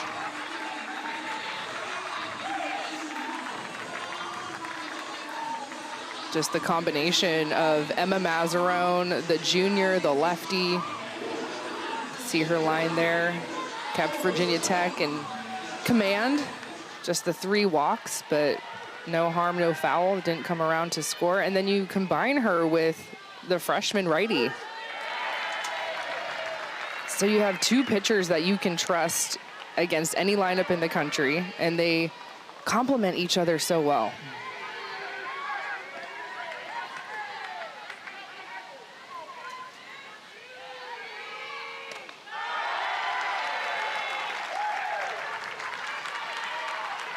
Melissa Carr can't catch up to that one. Carr, the DP, who struck out her last time up.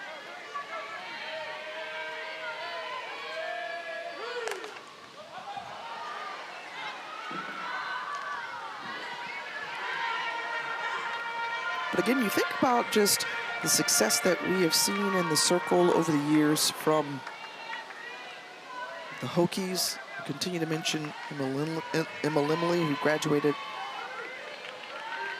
last year, just continuing to cycle through and funnel through more great arms. Even when we were talking about this rivalry earlier this week, Joanna Harden mentioned how, hey, Pete D'Amour has been the one who's won the recruiting battle over the last 3 or 4 years. Being able to keep talent like a Bree Carrico out of Appomattox in state and going to Blacksburg. I even think about before Emma Lemley, Keely Rochard, really getting Virginia Tech back on that national stage, just a couple of games away from getting to the Women's College World Series.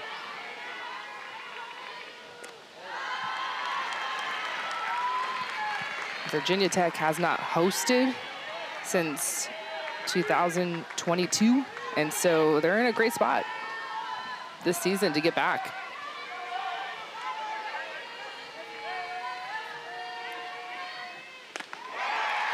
And another strikeout. And you see who's pumped up about it. Hey, Bree Carrico is showing the emotion and the energy from the circle as we head to the 7th.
ESPN is your home for the Women's College World Series. Remember, coverage begins May 28th on ABC, ESPN, and ESPN2. All roads leading to Oklahoma City. And certainly Pete D'Amour is hopeful that his group can get there, ranked 12th in the country. Look at their RPI, top 20 for them. Their strength of schedule at 61, 35-6 overall this season. The ranked wins that they've been able to pull up, they're hoping to notch another one here. They're about 6 outs away from doing so. Yeah, this game is huge for either one of these teams, picking up a top 25 ranked win. Just looking at what's ahead on the schedule for Virginia Tech, not a ton of ranked opportunities the next couple of weeks until you maybe hit the ACC tournament. And so you have a ranked opportunity right in front of you to not only get a win, but to win the series. Just so big for the resume. About half of their ranked wins came in the non-conference against a couple of SEC teams. Obviously, they were able to pick up a win against Duke despite dropping the series. And then a few unranked series wins against NC State, Boston College, and Clemson coming into this weekend.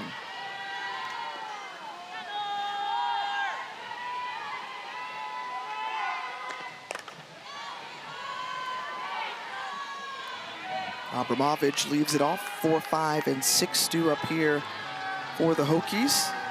She's been on base twice, singled back in the 3rd, and then came around to score in that big 4-run inning. And then saw herself back on base with a walk in the 4th.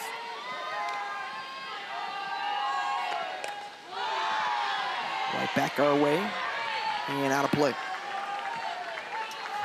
Eden Bigham going up with that rise ball a couple of times in this at-bat.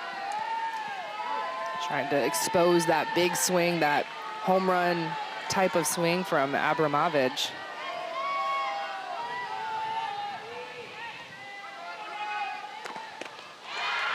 And gets her swinging. So Abramovich is retired. Now let's look at Virginia and their tournament resume as they look to complete this season. 21 in RPI, as we mentioned, their strength of schedule a little bit stronger. And 33 wins on the season, but just 2 ranked wins against top 25 teams in this campaign. Yeah, I had a tough weekend at Duke. It was a top 25 matchup last weekend, and Duke was able to come away with the sweep. I feel like that was a really big opportunity for Virginia to help that resume. And again, you know, Joanna Harden talked about, hey, we had our opportunities there. We shot ourselves in the foot, especially in game 2. And then also in that series, you have Bella Cabral and Cassidy Hudson go down, as we've mentioned. The 6-3 put out of Zoe Yeager, and 2 away.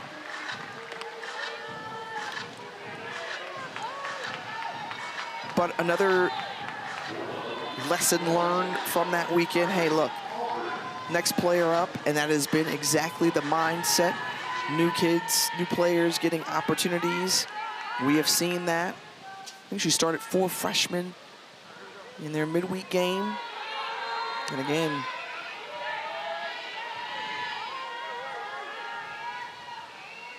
just more opportunities and times for you to get reps, to feel more and more comfortable as the season progresses. Week 9 of the season, so about the halfway point.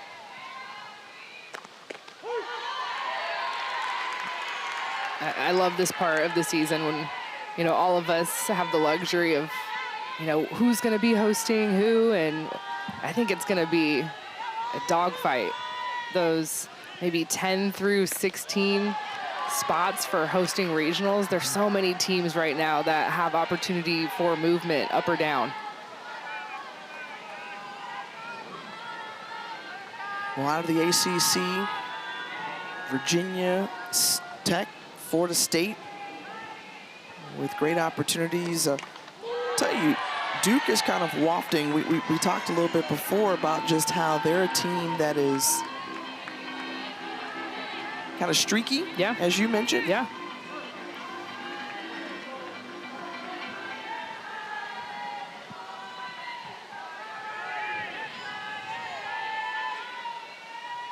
The 2-2 to Kylie Aldridge. High for ball 3. It's all about who can finish strong. Like, who can run the table from this point until the selection show. We'll be peaking at the right time.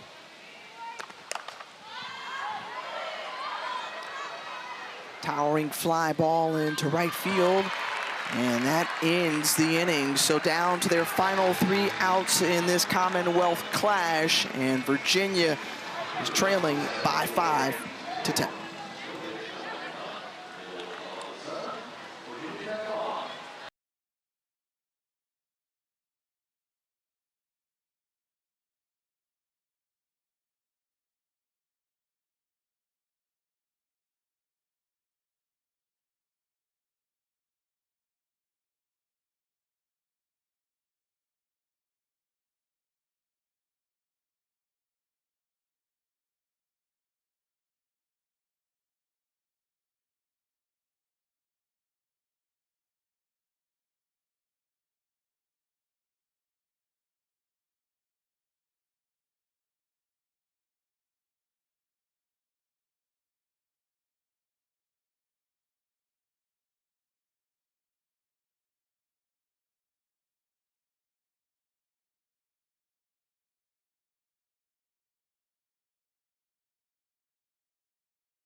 Back here at Palmer Park on this Sunday afternoon Final game of the Commonwealth Clash, and Virginia down to their final 3 outs. Hey, let's catch you up. Emma Mazzarone for the Hokies in the circle. The lefty looked outstanding. 5 innings pitched, only 3 hits allowed, no earned runs. And the Hokies took advantage of a 4-run third inning to jump out to the lead. They have not relinquished it. And now able to get a runner on base, the pinch hitter, and Addison Razor. He's at first. As Bree Carrico trying to close things out that one.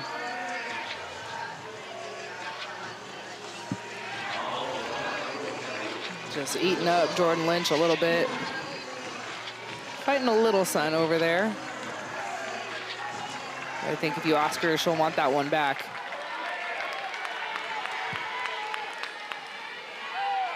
Back to the top of the lineup in Jade Hilton. Hilton first pitch swinging in the center field, and Hilton is retired.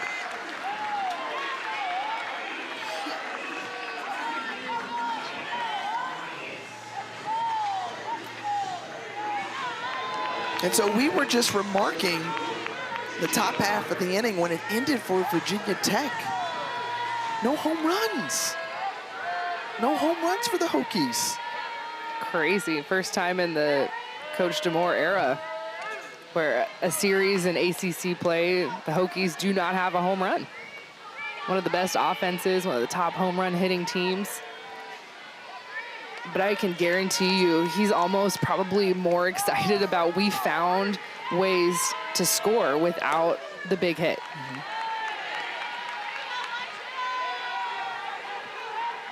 Yeah, it wasn't about the, hey, we lead the nation in doubles or we're the 7th best home run hitting team. No, it was capitalizing on miscues from Virginia back in that 3rd inning on the throwing error from the pitcher. RBI sac bunt.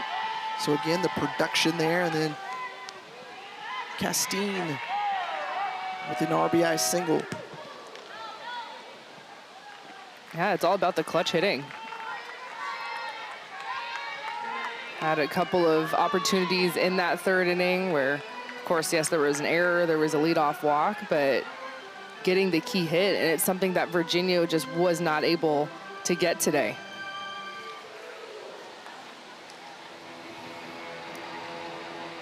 And DeMoore coming to the circle, just talking with his redshirt freshman Carrico as Joanna Harden making sure she coaches up Addison Razor, the freshman. I'm sure Coach DeMoore just going out to remind his freshmen, do not worry about that runner at second base. We do not care. Let's focus at the task at hand, and that's throwing strikes. Let's trust your stuff. Trust your defense behind you. Need 2 outs. And if you're Virginia, I mean, good part in the lineup to be in, right? You have 2, 3, 4. 1 out on the board, but trying to make something happen here.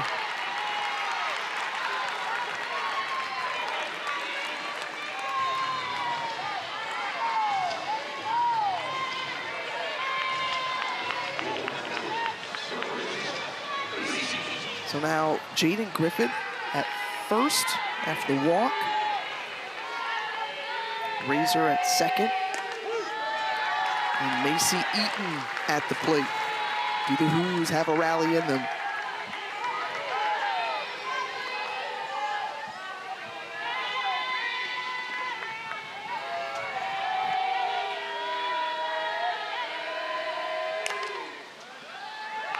It's a piece of that one, and it's foul. Now 0-2. Eaton, who had a single back in the 1st inning, but struck out and popped out in the infield. Since then, it's been tough to come by with runners in scoring position this afternoon. 0 for 5 for Virginia. And that just is a credit to this Hokies pitching staff. They've kept the hitters off balance, made it difficult at every turn.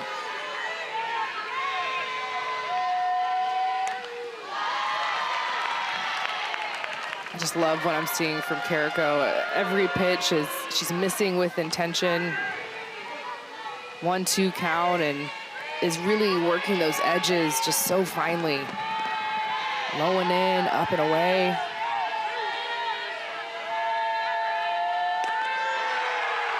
Oh man.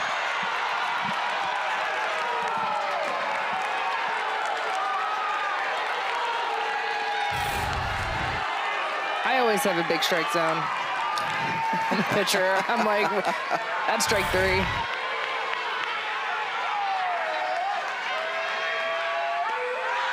Now she's able to ring up Eaton.